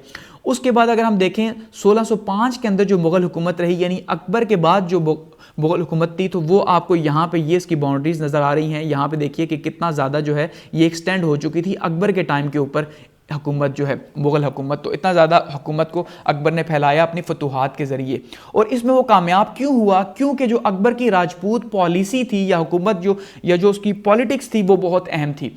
क्योंकि अकबर ने क्या किया, अकबर ने जब होश संभाले तो उसके बाद उसने देखा भाई अब सबसे बड़ा प्रॉब्लम क्या है हिंदुस्तान के अंदर, तो उसे पता चला सबसे बड़ा प्रॉब्लम जो है वो राजपूत हैं, क्योंकि सबसे ज़्यादा ताकत भी इन्हीं के पास है, सबसे ज़्यादा स्किल्स भी वॉर की इन्हीं के पास हैं, और सबसे ज़्यादा ब्रेव भी ये हैं। ऐसा नहीं कि सिर्फ जो है राजपूत नाम के, बल्कि ये ब्रेव भी बहुत ज़्यादा थे। तो ऐसे में, और इनकी औरतें भी माना जाता है बहुत ज़्यादा ब्रेव थी, ठीक है। तो उसमें क्या किया अकबर ने सबसे पहले रिकॉन्सिलेशन की पॉलिसी अपनाई कि भाई अब ऐसा है कि बजाय इसके कि राजपूतों के साथ जंगें लड़ी जाएं, इन्हें अपने साथ मिलाया जाए और साथ मिला के हुकूमत की जाए, ताकि सुकून का एक दौर गुजरे और हुकूमत ज़्यादा जो है वो बढ़ सके। तो उसमें सबसे पहले इसने राजपूतों के साथ जो है एक दोस्ताना माहौल अपनाया, और उसने क्या किया जी, उनके साथ शादियां की, शादियां करके खुद शादी की, अपने बेटे सलीम की शादी, जहांगीर की शादी करवाई। उसके बाद उनके साथ अलाइंसेस बनाए, ठीक है, अलाइंसेस बनाए यानी कि उनके साथ जो है म्यूचुअल एग्रीमेंट्स किए, दोनों के जो फ़ायदे की हों, उनकी अपॉइंटमेंट्स की, जैसे कि डाडर टुडरमल है, या फिर हम कह सकते हैं कि जैसे राजा मान सिंह हो गया, या फिर राजा टुडरमल हो गया, तो ये, या राजा बीरबल हो गया, ये वो लोग थे जो कि जिनको इन्होंने, अकबर ने क्या किया जी, अपनी कैबिनेट के अंदर शामिल कर दिया। अब जब कैबिनेट के अंदर शामिल किया तो देखिए जब ये इतने क्लोज हो गए तो जाहिर बात है अब राजपूतों को जो है अपनी वफा तो निभानी थी। अब ऐसा तो हो नहीं सकता कि अकबर ने जो है वो राजपूतों को जो है वो अपनी कैबिनेट के अंदर शामिल किया या उनके साथ जो है वो अलाइंसेस वगैरह बनाए तो वो उससे पीछे हट जाते। तो इसका मतलब उन्होंने भी वफा निभाई, और उसके नतीजे के तौर पर क्या हुआ, एक स्ट्रॉन्ग अलाइंस जो है अकबर का यानी मुगलों का और राजपूतों का बना, और इस तरह से हिंदुस्तान के अंदर जो है वो अकबर की हुकूमत को बहुत ज़्यादा जो है वो इस्तेहकाम हासिल हुआ। लेकिन इसमें भी कुछ ऐसे राजपूत थे जिनको ऑर्थोडॉक्स या फिर हम कह सकते हैं कि जो सख्त गिर थे, जिन्होंने कहा भाई हम क्यों मुसलमानों के जो है वो अंडर अपने आप को लेके आए, हम ऐसा हरगिज़ नहीं मानते। उन्होंने अकबर के साथ फिर भी लड़ाइयाँ जारी रखी, जैसे कि राणा प्रताप जो था ये आखिर तक जो है अकबर के लिए एक जो है वो सख्त जान बना रहा, और इसने आखिर तक जो है अकबर के लिए लड़ता रहा। तो बहुत सी रास्तें ऐसी थी जहाँ पे अकबर को मुज़ाहमत का सामना करना पड़ा। उसमें अब अगर हम बात करें फतूहात की, तो अकबर ने क्या किया जी, सबसे पहले गोंडवाना जो है इसको फतह किया, उसके बाद रणथंभौर और कलिंजर जो है यहाँ पे इसको फतह किया। यानी ये वो उन इलाकों को फतह करते जा रहे हैं इस इलाके के अंदर कि जो लोग इनको नहीं मान रहे थे, यानी मुगलों को नहीं मान रहे थे, तो उनको यहाँ पे फतह किया। उसके बाद गुजरात को जो है फतह किया, ये यहाँ पे आखिरी कोने के ऊपर गुजरात को फतह किया। उसके बाद जी मुजफ्फर शाह जो था गुजरात का, उसने फिर 1527 के अंदर खुद ही जो है फिर कबूल कर ली, मुगल सल्तनत को कबूल कर लिया। तो इस तरह से ये वो लोग हैं जिन्होंने, ये वो रियासतें हैं जिन्होंने जो है अकबर को नहीं माना या अकबर की हुकूमत को, मुगलों की हुकूमत को नहीं माना।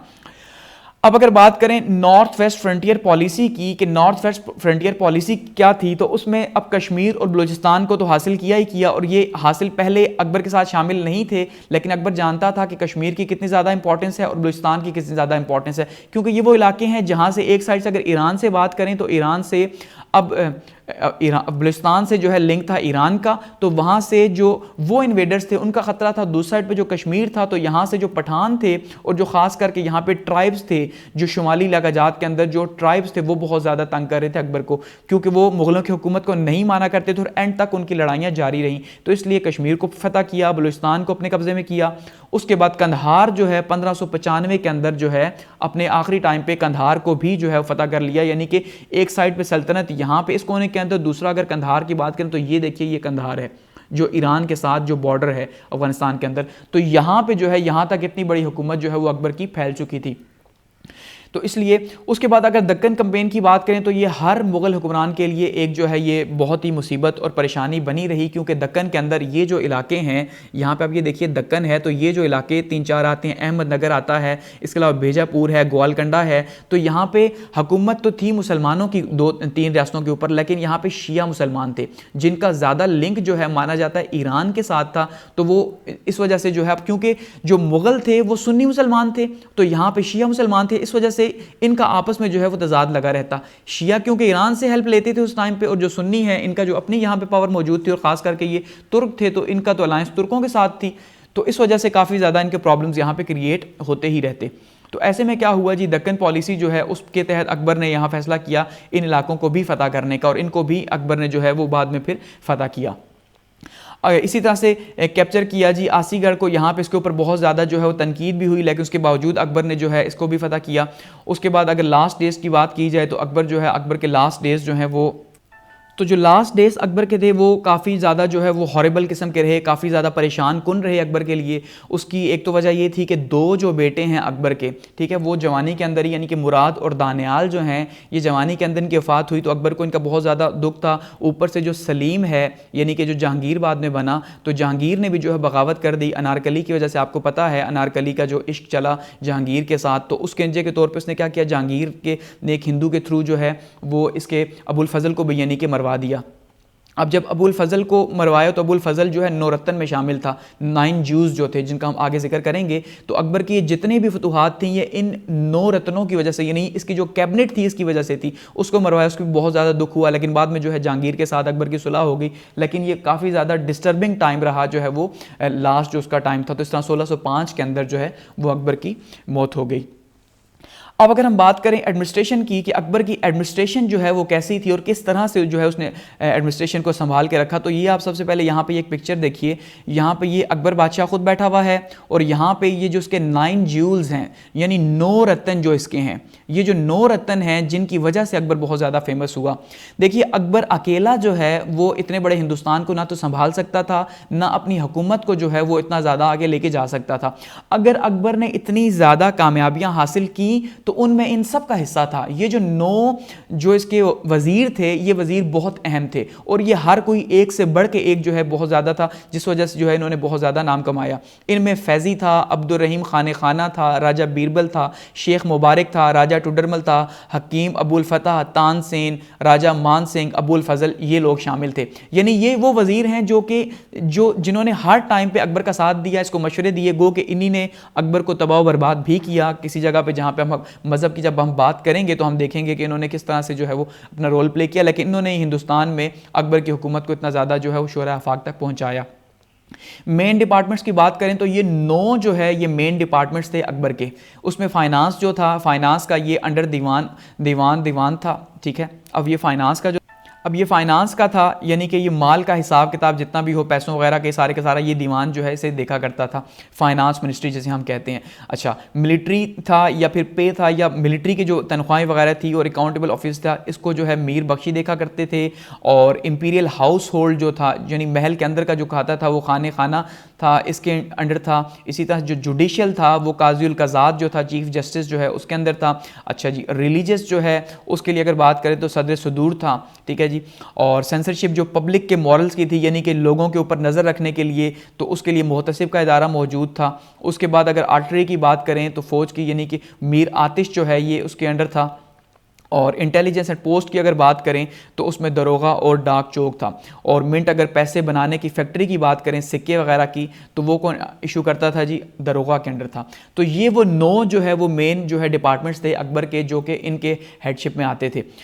इसी तरह से दीवान जो था वो चीफ एग्जीक्यूटिव था, यानी जो दीवान था, जब जैसे फाइनेंस है तो जाहिर बात है फाइनेंस ही हर एक को मैनेज करता है, तो दीवान चीफ एग्जीक्यूटिव था, सारे उसके अंडर थे, और बाकी सारे के सारे महकमे जो हैं उसी से पैसे लेते और अपने जो है अखराजात पूरे किया करते थे। अच्छा, ड्यूटीज़ ऑफ बख्शी की अगर बात करें तो उसमें आर्मी की जितनी भी तनख्वाहें थी वो सारी की सारी जो है, यानी फ़ौज की जो तनख्वाहें थी वो सारी जो है ये मीर बख्शी जो है इसको हैंडल करता था। सदर सदूर की बात करें तो सदर सदूर अब जैसे रिलीजियस है तो ये यहाँ पे रिलीजन से मुतालिक जितने मामलात थे, खास करके क्योंकि हिंदुस्तान तो आपको पता है एक वर्सटाइल कंट्री था, वहाँ पे हिंदू भी, सिख भी, पारसी भी, तो ये उनको हैंडल करता। काजी जो है वो इंसाफ के निज़ाम को हेड करता और मुहतसिब जो है वो लोगों के जो है सेंसरशिप के ऊपर या जो हुकूमत में जो लोग थे अगर उनके ऊपर कोई आता तो इनके मुहतसिब उसे देखता।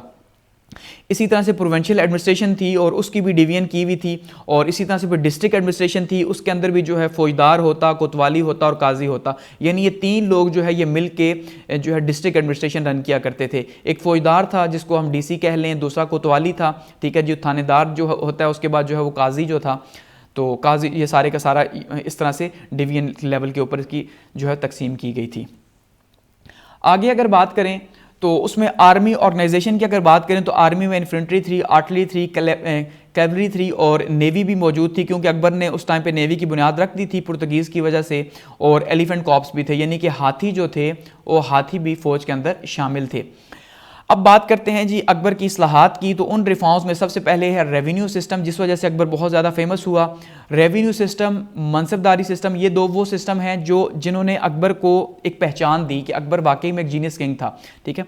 तो उसमें सबसे पहले जी अगर हम बात करें रेवेन्यू सिस्टम की, तो सबसे पहले सोर्सेज ऑफ रेवेन्यू की अगर देखें तो सोर्सेज ऑफ रेवेन्यू कैसे पता चलेंगे कि जब तक सर्वे नहीं होगा। तो सबसे पहले सर्वे करवाया गया लैंड का दोबारा से, क्योंकि शेरशाह ने करवाया था, तो शेरशाह के बाद दोबारा से जो है अकबर ने सर्वे करवाया लैंड का कि पता चले कि कितनी लैंड उनके अंडर है और किस तरह से उसकी डिवीजन होगी। फिर उस लैंड की डिवीजन की 4 हिस्सों के अंदर उसकी क्वालिटी के हिसाब से। अब जैसे पोलाज है तो बहुत अच्छी ज़मीन है तो पोलाज है, उसके बाद जो है वो परोती है, फिर छाछड़ है, फिर बंजड़ है। ये 4 तरह से लैंड की तकसीम की गई कि भाई इस हिसाब से इनसे टैक्स लिया जाएगा। अब क्योंकि जो बंजड़ है तो जहाँ पे 3 या 4 साल के बाद जो है पैदावार होती है, तो वो उतना टैक्स, तो इसका मतलब वो 1/3 अगर देंगे तो वो हर साल तो दे नहीं सकते क्योंकि वहाँ पे पैदावार ही नहीं होती। और पोलाज से भी अगर उतना ही लेते हैं तो ये तो साल में 2-2 बार देती है ये ज़मीन, तो बहुत ज़्यादा ज़रखेज़ है। तो इस वजह से ये बहुत अहम काम था अकबर का।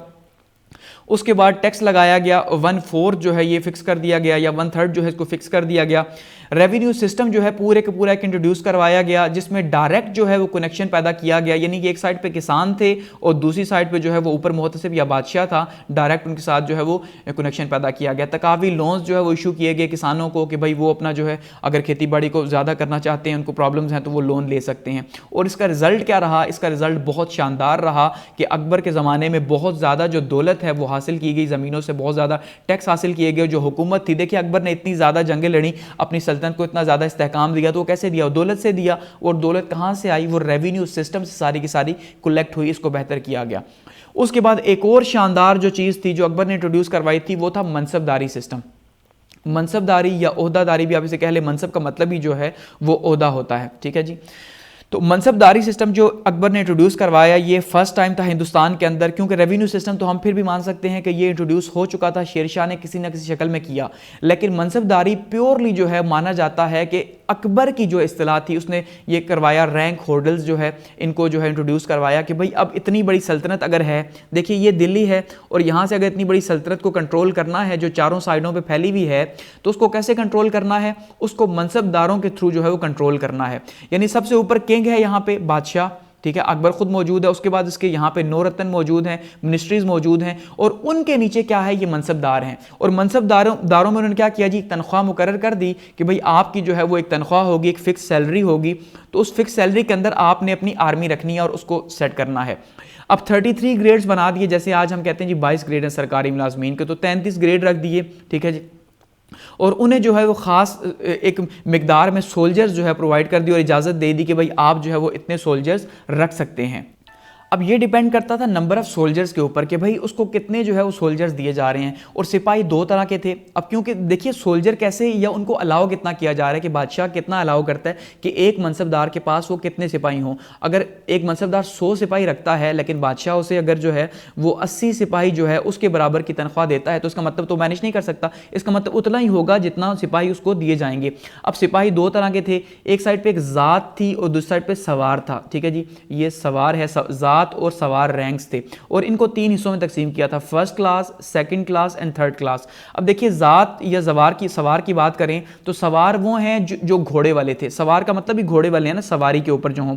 अगर सवार जो हैं यानी सवार बराबर हो ज़ात के, जितने पैदल हैं उतने ही अगर घोड़े भी उसको दे दिए जाएं। अगर 100 लोग हैं, 100 सिपाही हैं, तो 100 में से 50 जो है वो घोड़ों वाले हैं और 50 पैदल हैं, तो उसका मतलब वो ऑफिसर जो है वो फर्स्ट क्लास होगा। जरा बात को समझ रहे हैं, यानी कि सवार ज़ात के इक्वल होगा तो फर्स्ट क्लास, लेकिन अगर सवार जो है वो हाफ होगा ज़ात के तो वो सेकंड क्लास होगा।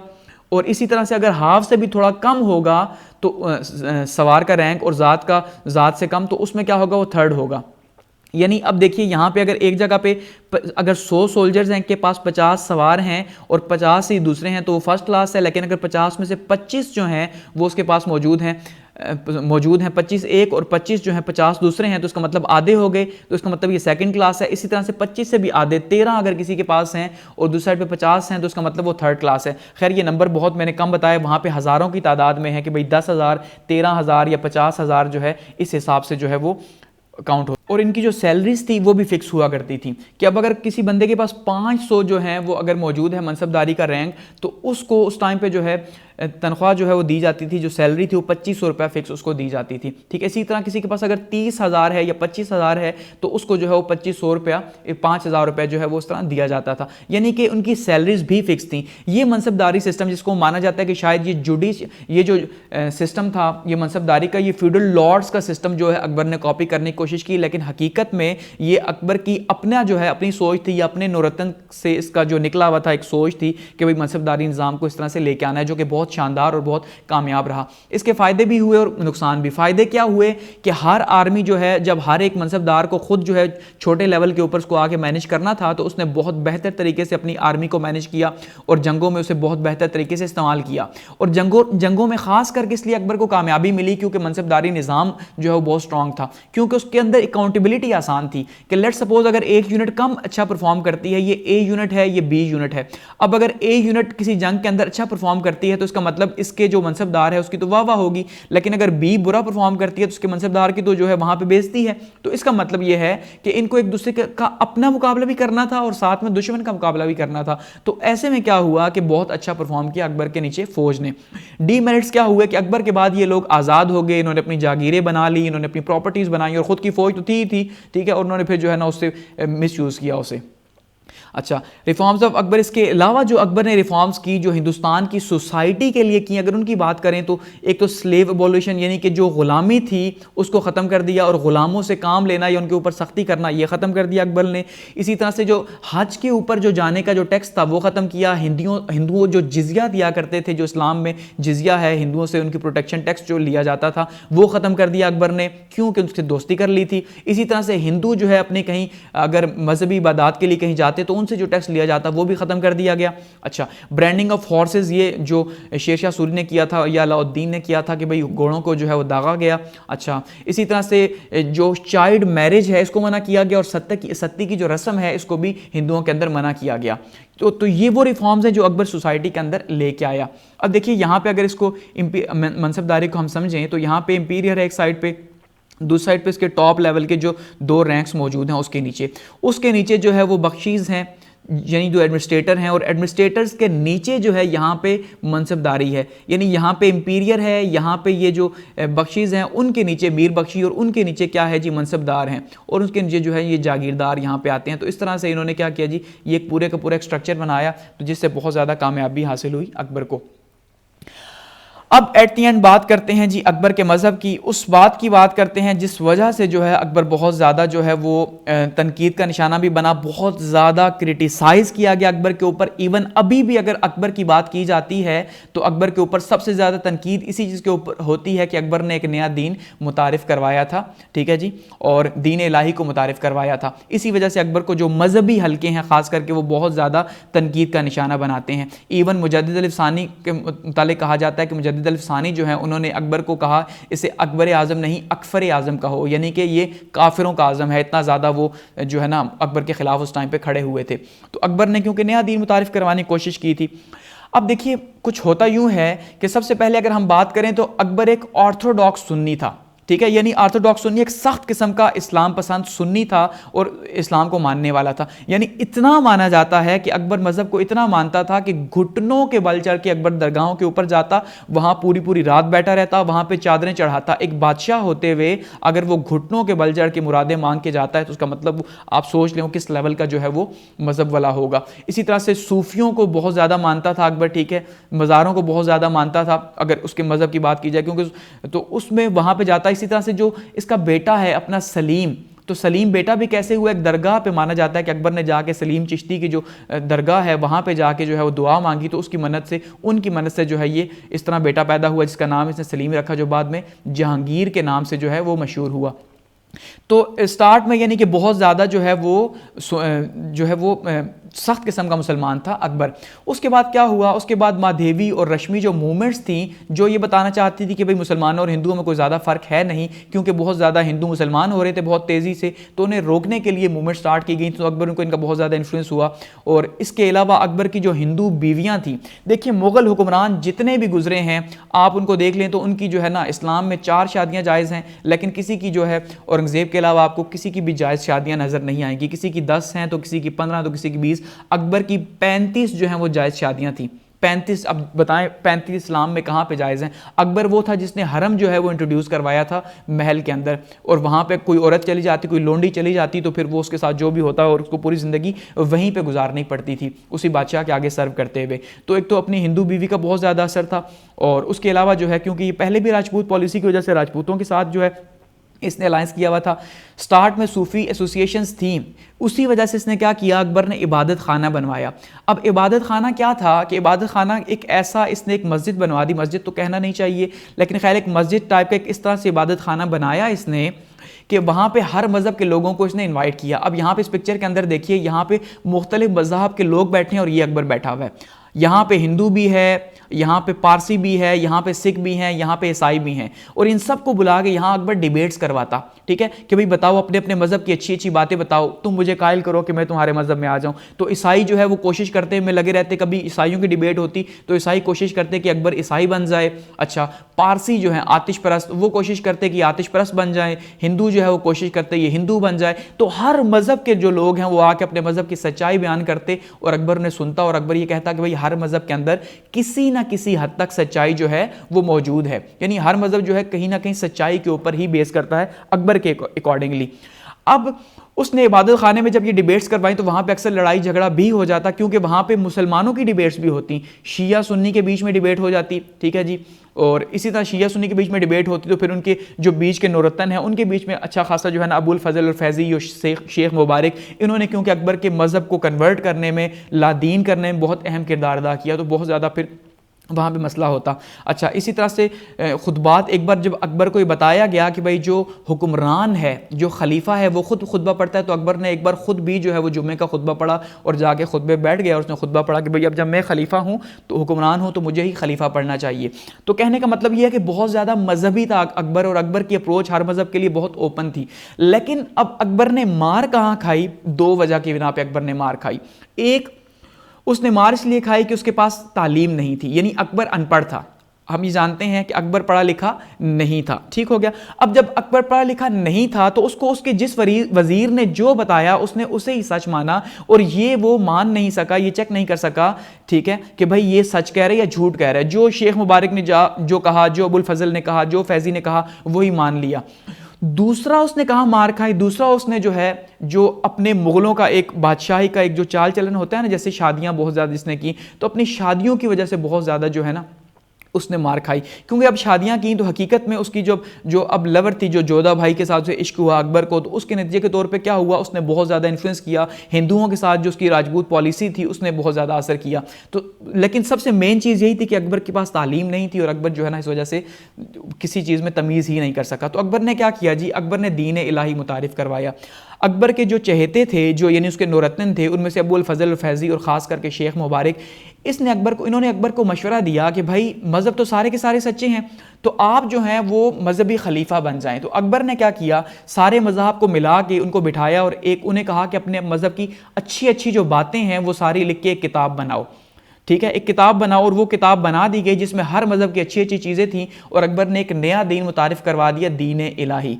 अब ये दीन इलाही क्या था? अकबर ने कहा भाई दीन इलाही के मुताबिक क्या है कि अल्लाह एक है और हर मज़हब मानता है कि अल्लाह एक है, क्योंकि अल्लाह के ऊपर मज़हब का झगड़ा नहीं, अगर झगड़ा है तो रसूलुल्लाह सल्लल्लाहु अलैहि वसल्लम के ऊपर है। ऐसा ही है ना कि हिंदू या कोई भी बाकी मज़हब इस्लाम के सिवा जो है वो रसूलुल्लाह सल्लल्लाहु अलैहि वसल्लम को आखिरी नबी नहीं मानता, अल्लाह को सब एक मानते हैं। तो अकबर ने कहा भाई अल्लाह जो है वो एक है और जो अकबर है वो खलीफा है अल्लाह का, ज़मीन के ऊपर नायब है, खलीफा है, इसलिए आज के बाद जो है वो आप इस नए मज़हब को आगे लेके जाएंगे। फिर किसी ने कहा जी कि देखिए बात ये है कि अस्सलामुअलैकुम को रिप्लेस किया जाए, क्योंकि जो है ना अब आप खलीफा हैं। तो फिर अकबर ने क्या इंट्रोड्यूस करवा दिया, जब दो लोग आपस में मिलते तो वो कहते अल्लाहु अकबर और आगे से फिर कहा जाता जी खलीफा अकबर। ठीक है, इस तरह की कुछ जो है ना वर्डिंग यूज़ की जाती है, यानी सलाम को रिप्लेस करवा दिया, हर चीज़ को रिप्लेस करवा दिया।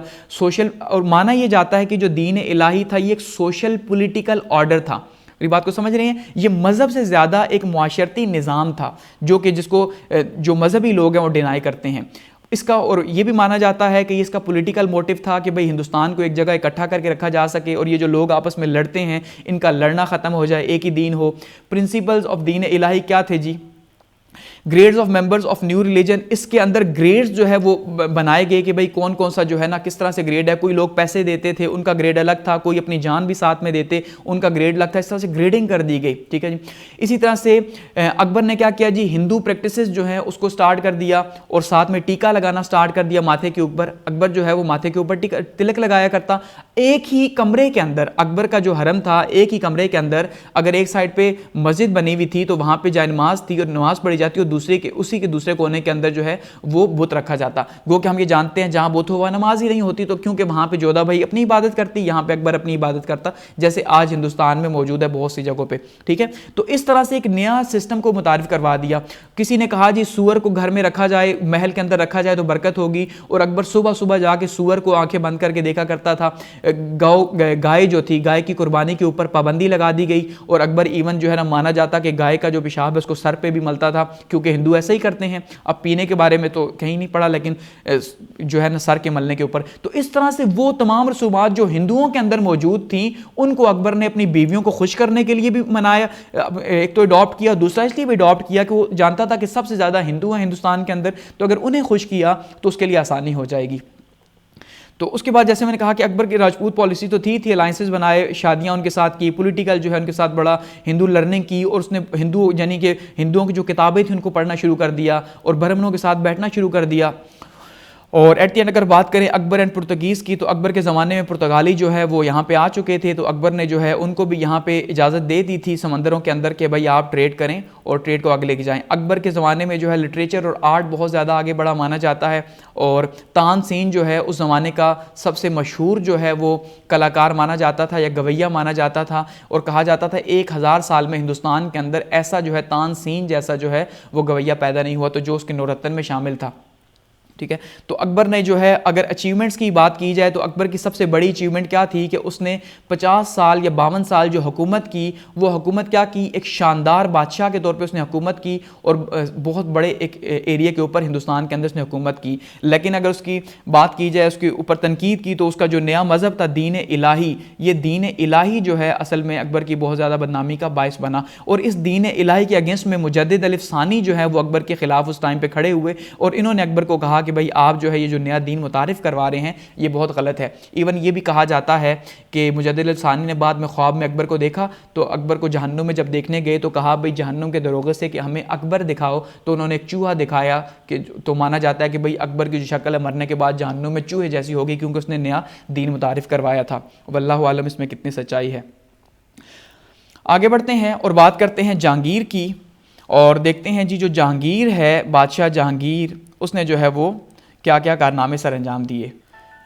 जहांगीर की बात करते हैं जी, तो देखें जहांगीर सबसे पहली बात तो ये है, देखिए जो बादशाह जहांगीर था इसके बारे में कहा जाता है कि ये एक प्लेयर सीकर था, ये एक लवर था। ठीक है, और इसका जो ज़्यादा टाइम गुजरा वो शराब में यानी कि शराब नोशी में गुजरा, और एक शराबी था, और दूसरा जो है वो अपनी जो नूर जहान है, इसकी जो बीवी है नूर जहान, उसको खुश करते हुए गुजरा। क्योंकि हुकूमत असल में नूर जहान ने की तो ये बस तख्त पे बैठा होता और शराब के नशे में धुत होता, ये इसके बारे में कहा जाता था। तो अगर बात की जाए इसकी सबसे पहले ताजपोशी की, तो 1605 के अंदर अकबर बादशाह के बाद जो है वो 1605 में जहांगीर को जो है वो तख्तपोशी की गई, और 1605 से लेके 1611 तक इसने हुकूमत की। जहांगीर ने अमली तौर पर ख़ुद हुकूमत की, लेकिन जब 1611 में इसकी शादी नूरजहान से हो गई तो उसके बाद क्या हुआ, सारे का सारा जो कंट्रोल है हुकूमत का वो नूरजहान के पास चला गया।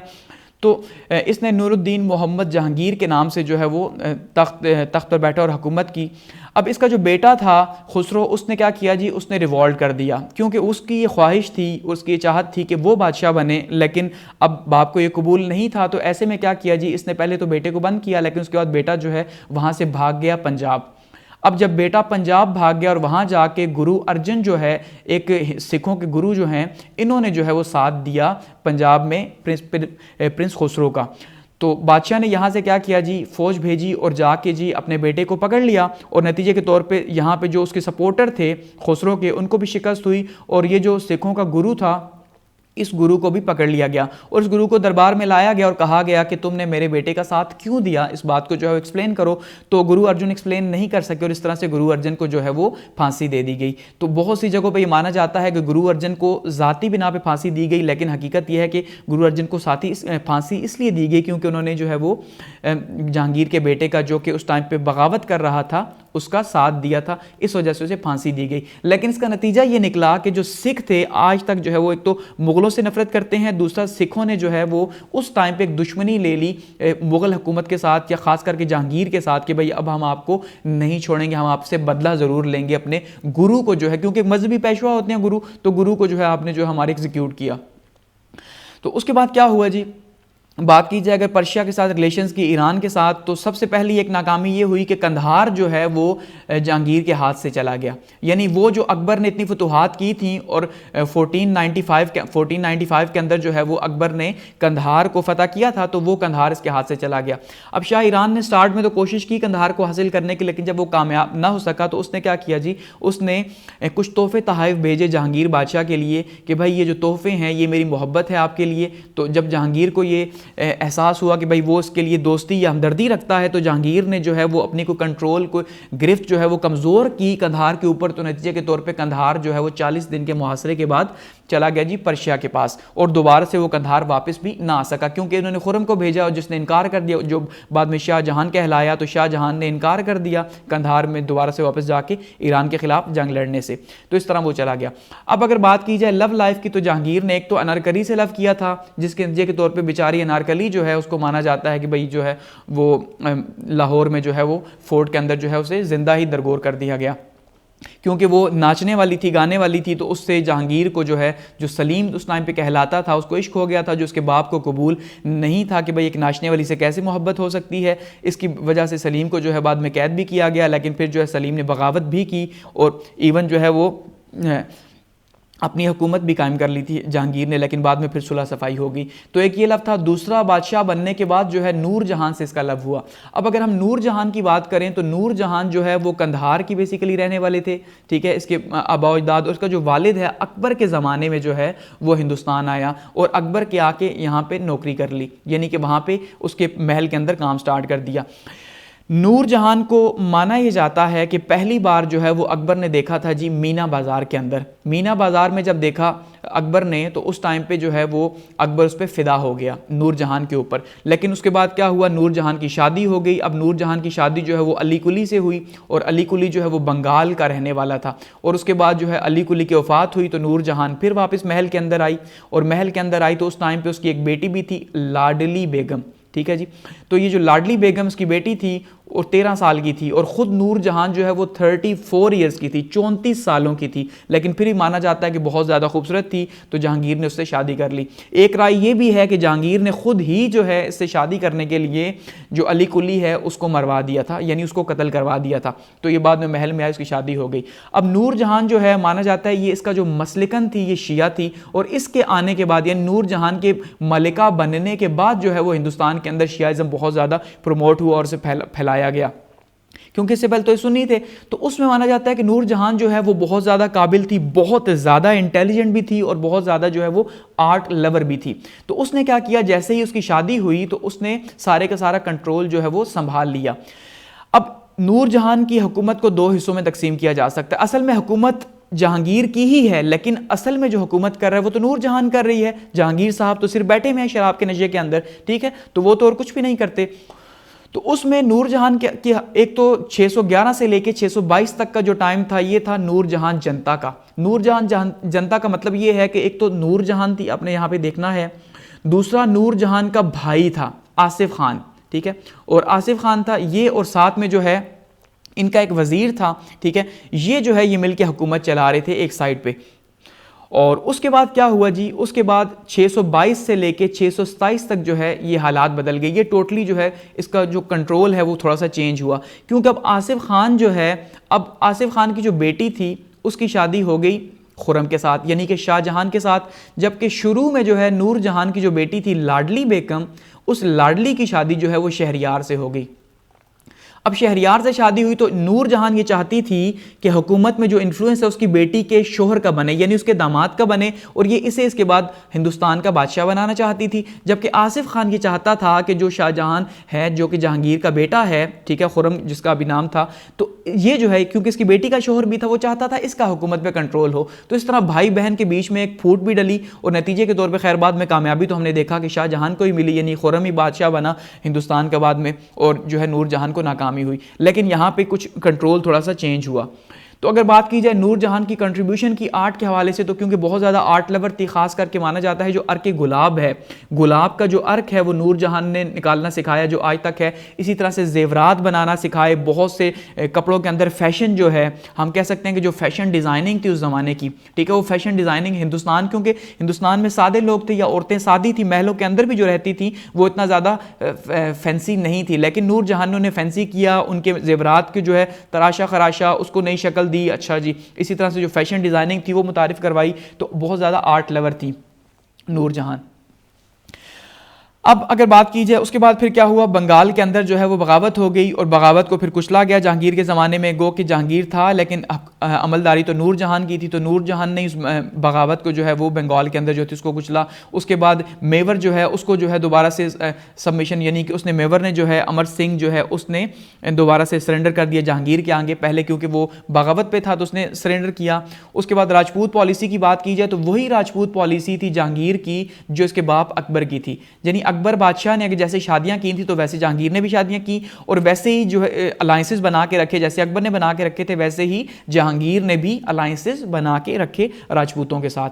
अब बात फिर आ जाती है दक्कन कैंपेन के ऊपर। ये वो कैंपेन है जिसने मुगलों को जो है हमेशा थकाए रखा, हमेशा तंग किए रखा, क्योंकि वहाँ पे आपको पता है कि थे तो मुसलमान रूलर ही, लेकिन काफ़ी ज़्यादा चैलेंजेस भी थे, और ख़ास करके वहाँ पीछे जो रियासत थी विजयनगर की, तो वो भी काफ़ी ज़्यादा जो है वो डिस्टर्बिंग थी वहाँ पे मुग़ल हुक्मरानों के लिए। तो मलिक अंबर जो है इसको वहाँ पे जो है वो शिकस्त हुई। उसके बाद जी कांगड़ा में जो है ये आए जी, और कांगड़ा में जो है यहाँ पे शिकस्त का सामना करना पड़ा, क्योंकि यहाँ पे कांगड़ा के इलाके में जो पठान थे, ठीक है जी, जो अफरीदी पठान माना जाता है, ये जो अफरीदी पठान थे ये हुकूमत के ख़िलाफ़ खड़े हो गए थे, तो इनको यहाँ पे शिकस्त दी गई। और ये बाद में औरंगज़ेब के ज़माने में भी हमने देखा कि औरंगज़ेब के ज़माने में भी जो है इन्होंने इसी तरह से जो है तंग किए रखा अफरीदी पठानों ने और उस्मानज़ई ने। रिबिलियन ऑफ प्रिंस की अगर बात करें तो खुर्रम जो है इसने भी जो है वो बगावत कर दी, क्योंकि नूरजहान जो है अब औरंगज़ेब जो जहांगीर है वो नूरजहान के अलावा किसी की सुनता नहीं था।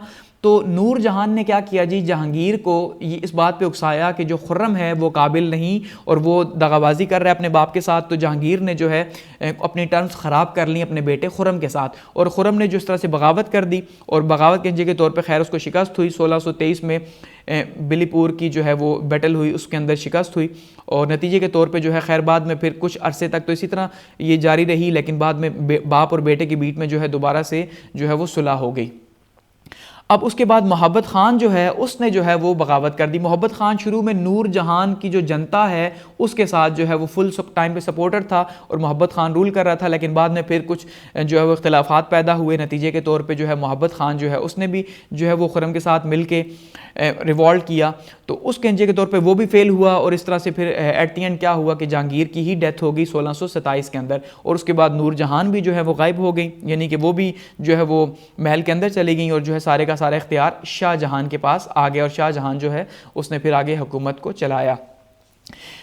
जहांगीर और यूरोपियंस का अगर बात की जाए तो यूरोपियंस माना जाता है फर्स्ट टाइम जो है, क्योंकि पुर्तगीज़ तो हमने देखा अकबर के ज़माने में ही पुर्तगाल जो है वो उस टाइम पे जो इलाका है हमारा बे ऑफ बंगाल का इलाका, वहाँ पे उन्होंने आके अपनी कंपनियाँ वगैरह कायम कर दी थी। लेकिन जो यूरोपियंस थे वो जहांगीर के ज़माने में आए, और ख़ास करके सर थॉमस रॉय जो है ये जो है वो जहांगीर के ज़माने में आए। और इनके बारे में कहा जाता है इन्होंने एक पेंटिंग जो है वो दी थी, और वो पेंटिंग दी तो पेंटिंग जो है जहांगीर के जो यहाँ पे आर्ट लवर थे, जो जैसे कि अबुल हसन और मंसूर, तो इन्होंने क्या किया जी, इन्होंने हू बहू अबुल हसन और मंसूर ने जो है इनकी कॉपी बना ली, और बिल्कुल ऐसी कॉपी बनाई कि सर थॉमस रॉय भी हैरान हो गया कि इसमें से असल कौन सी है और नकल कौन सी है। तो माना कि भाई आर्ट जो है वो मौजूद है मुगल बादशाहों के पास। तो सर थॉमस रॉय ने इजाज़त मांगी थी ईस्ट इंडिया कंपनी जो है यहाँ स्टार्ट करने की और अपनी जो है चौकियाँ यहाँ पे बनाने की, और जहांगीर ने उन्हें इजाज़त दी थी। माना जाता है सर थॉमस रॉय जो है वो शराब लाया करते थे, जो है जैसे देसी शराब कहते हैं वो लाते, तो जहांगीर उसमें खुश रहता और शराब पी के खुश रहता, और थॉमस रॉय या ईस्ट इंडिया कंपनी वहाँ पे अपना कंट्रोल बढ़ाती जा रही थी, जिसे हम नेक्स्ट पार्ट के अंदर डिस्कस करेंगे। और इसके बाद बात करते हैं जी शाहजहां की, और देखते हैं कि शाहजहां जो है वो कैसे जो है वो हुक्मरान रहे। अब शाहजहां यानी कि जहान का शाह, और असल नाम जो था वो खुरम था। और सबसे पहले जो है अगर बात की जाए वॉर सेक्शन की, अब सबसे पहले तो शाहजहां को ये चैलेंज जो है फेस करना पड़ा कि भाई जो है वो हुकूमत में कैसे सुकून से बैठेगा, क्योंकि हमने देखा था लास्ट में कि जो नूर जहां थी, ठीक है जी, नूर जहां अपनी बेटी यानी अपने दामाद जो है उसको बनाना चाहती थी शहरियार को, और दूसरी साइड पे नूर जहां का भाई जो है आसिफ खान। अब आसिफ खान का जो दामाद था वो था खुर्रम यानी कि शाहजहां, तो वो शाहजहां को बनाना चाहता था। लेकिन हकीकत यही है कि अगर जहांगीर की जो सक्सेशन है वो मिलेगी किसको, उसके बेटे को ही मिलेगी। तो शाहजहां जो है वो बादशाह बन तो गया, लेकिन स्टार्ट में से काफ़ी ज़्यादा साजिशों का सामना करना पड़ा। और उसके बाद जो है मुमताज़ महल जो है इससे इसकी शादी होगी, मुमताज़ महल के साथ इसका जो है काफ़ी इश्क चला। मुमताज़ महल आसिफ खान की बेटी यानी कि जो थी मुमताज़ महल, उसके साथ इसकी शादी हुई, और अर्जुमंद बानो स्टार्ट में जिसका नाम था।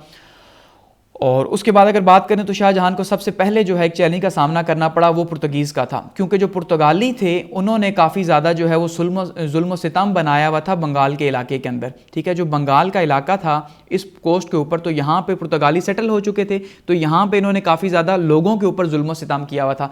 इस वजह से पुर्तगाली जो है उनके ख़िलाफ़ जो है वो शाहजहां ने सबसे पहले ऑर्डर जारी किया कासिम खान को, जो कि गवर्नर था बंगाल का, कि भाई आप जो है वो पुर्तगीज़ के ख़िलाफ़ जो है वो जंग करें और उन्हें वहाँ पे उनके जो काम है उसको बंद कर दें।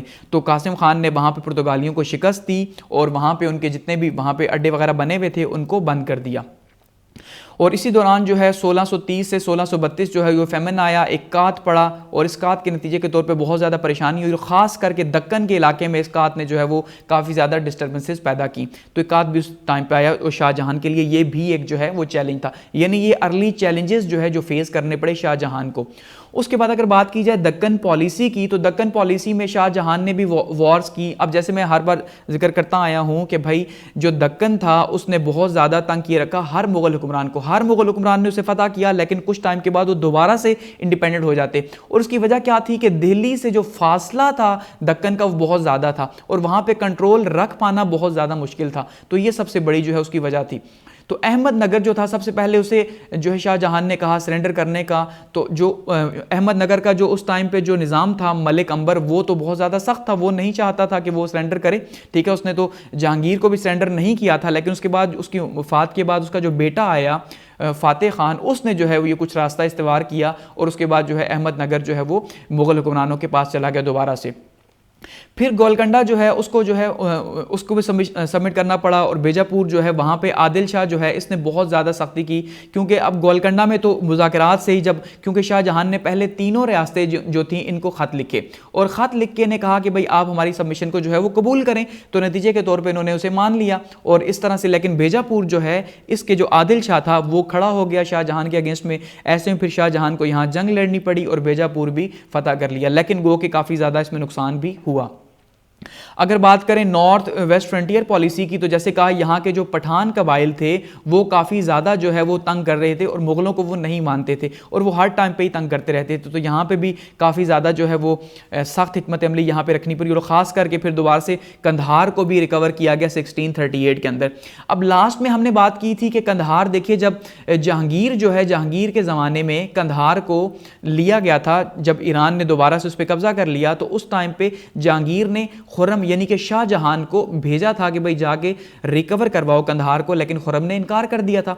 अब जब खुर्रम यानी कि शाहजहां खुद बादशाह बना तो उसने क्या फैसला किया कि दोबारा से कंधार को वापस लाना है। तो कंधार का जो गवर्नर था वो खुद भी यही चाहता था, क्योंकि वो ईरान के शाह से तंग था, तो उसने खुद भी जो है वो इन्वाइट किया खुर्रम को यानी शाहजहां को, और इस तरह से दोबारा से जो है वो कंधार आ गया मुगलों के पास। ठीक हो गया।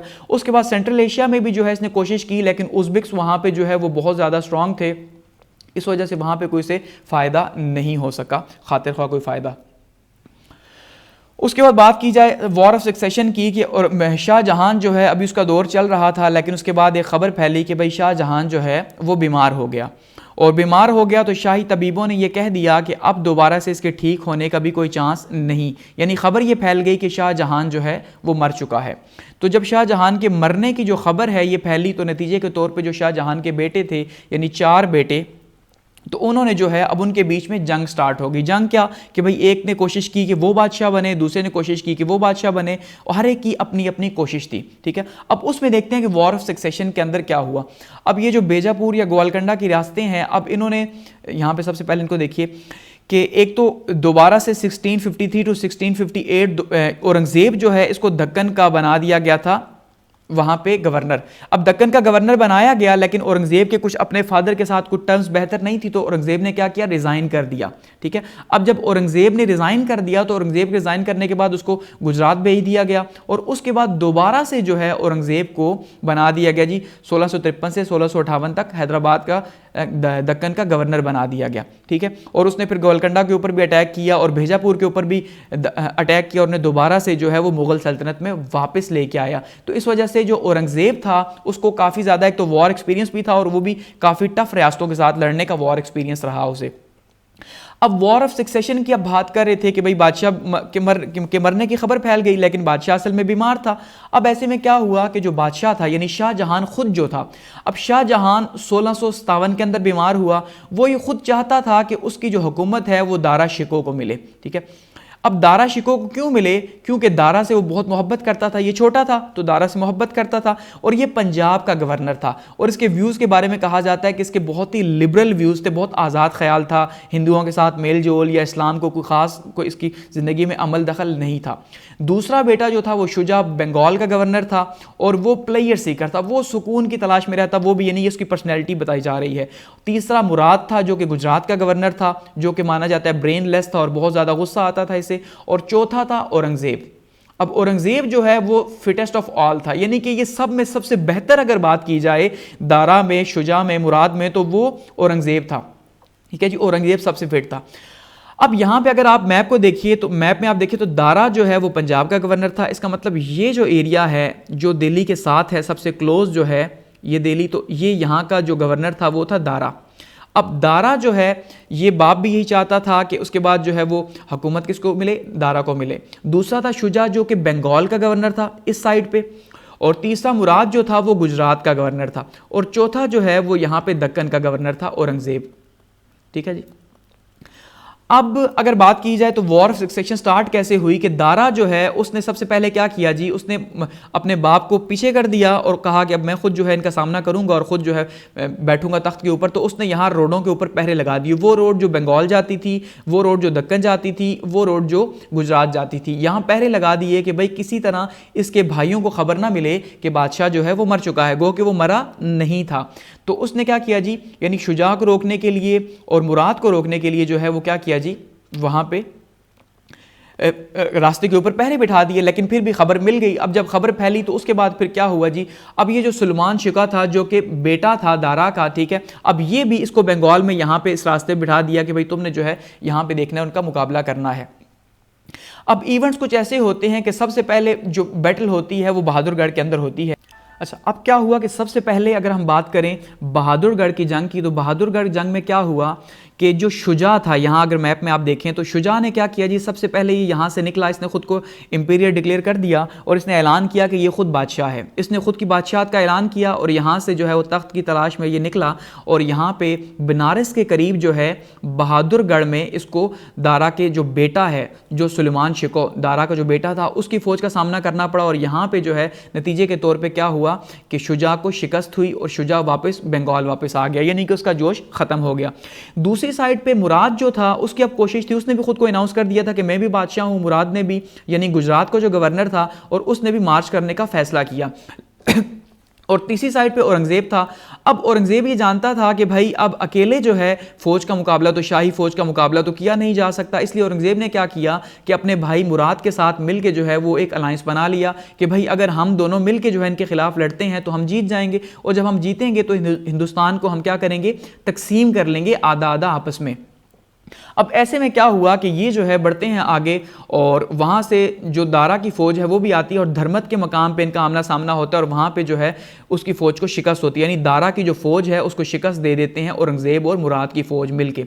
उसके बाद दारा जो है वो खुद फैसला करता है मैदान में आने का आगरा के करीब, और आगरा के करीब जब वो खुद मैदान में आता है समूहगढ़ के अंदर, तो उसे भी दोबारा से शिकस्त हो जाती है औरंगज़ेब और मुराद की फ़ौज के हाथों, और नतीजे के तौर पर वो वहाँ से भाग जाता है पंजाब। पहले दिल्ली भागता है, उसके बाद पंजाब भाग जाता है, उसके बाद उसको जो है वो वहाँ पे बाद में दारा को फांसी दे दी जाती है। शुजा जो है उसको जो है उसका कत्ल कर दिया जाता है और मुराद जो है उसको भी फांसी दे दी जाती है। और पीछे कौन बचता है जी, पीछे अकेला औरंगज़ेब बचता है, और औरंगज़ेब इस तरह से जो है वो बादशाह बन बैठता है, हिंदुस्तान का नया बादशाह। अब बात करते हैं जी औरंगज़ेब की और देखते हैं जी आखिरी काबिल मुग़ल हुक्मरान, यानी कि छठा मुग़ल हुक्मरान जो है वो कौन था जी, औरंगज़ेब आलमगीर।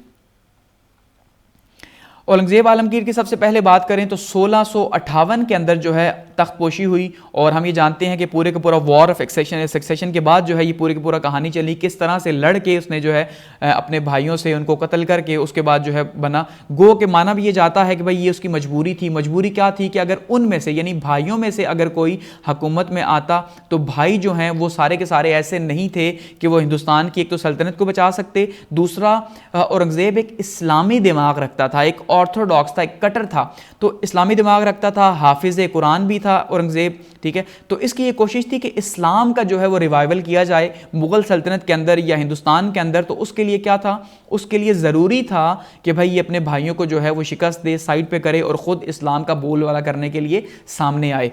तो दो तरह की राय मौजूद है यहाँ पे।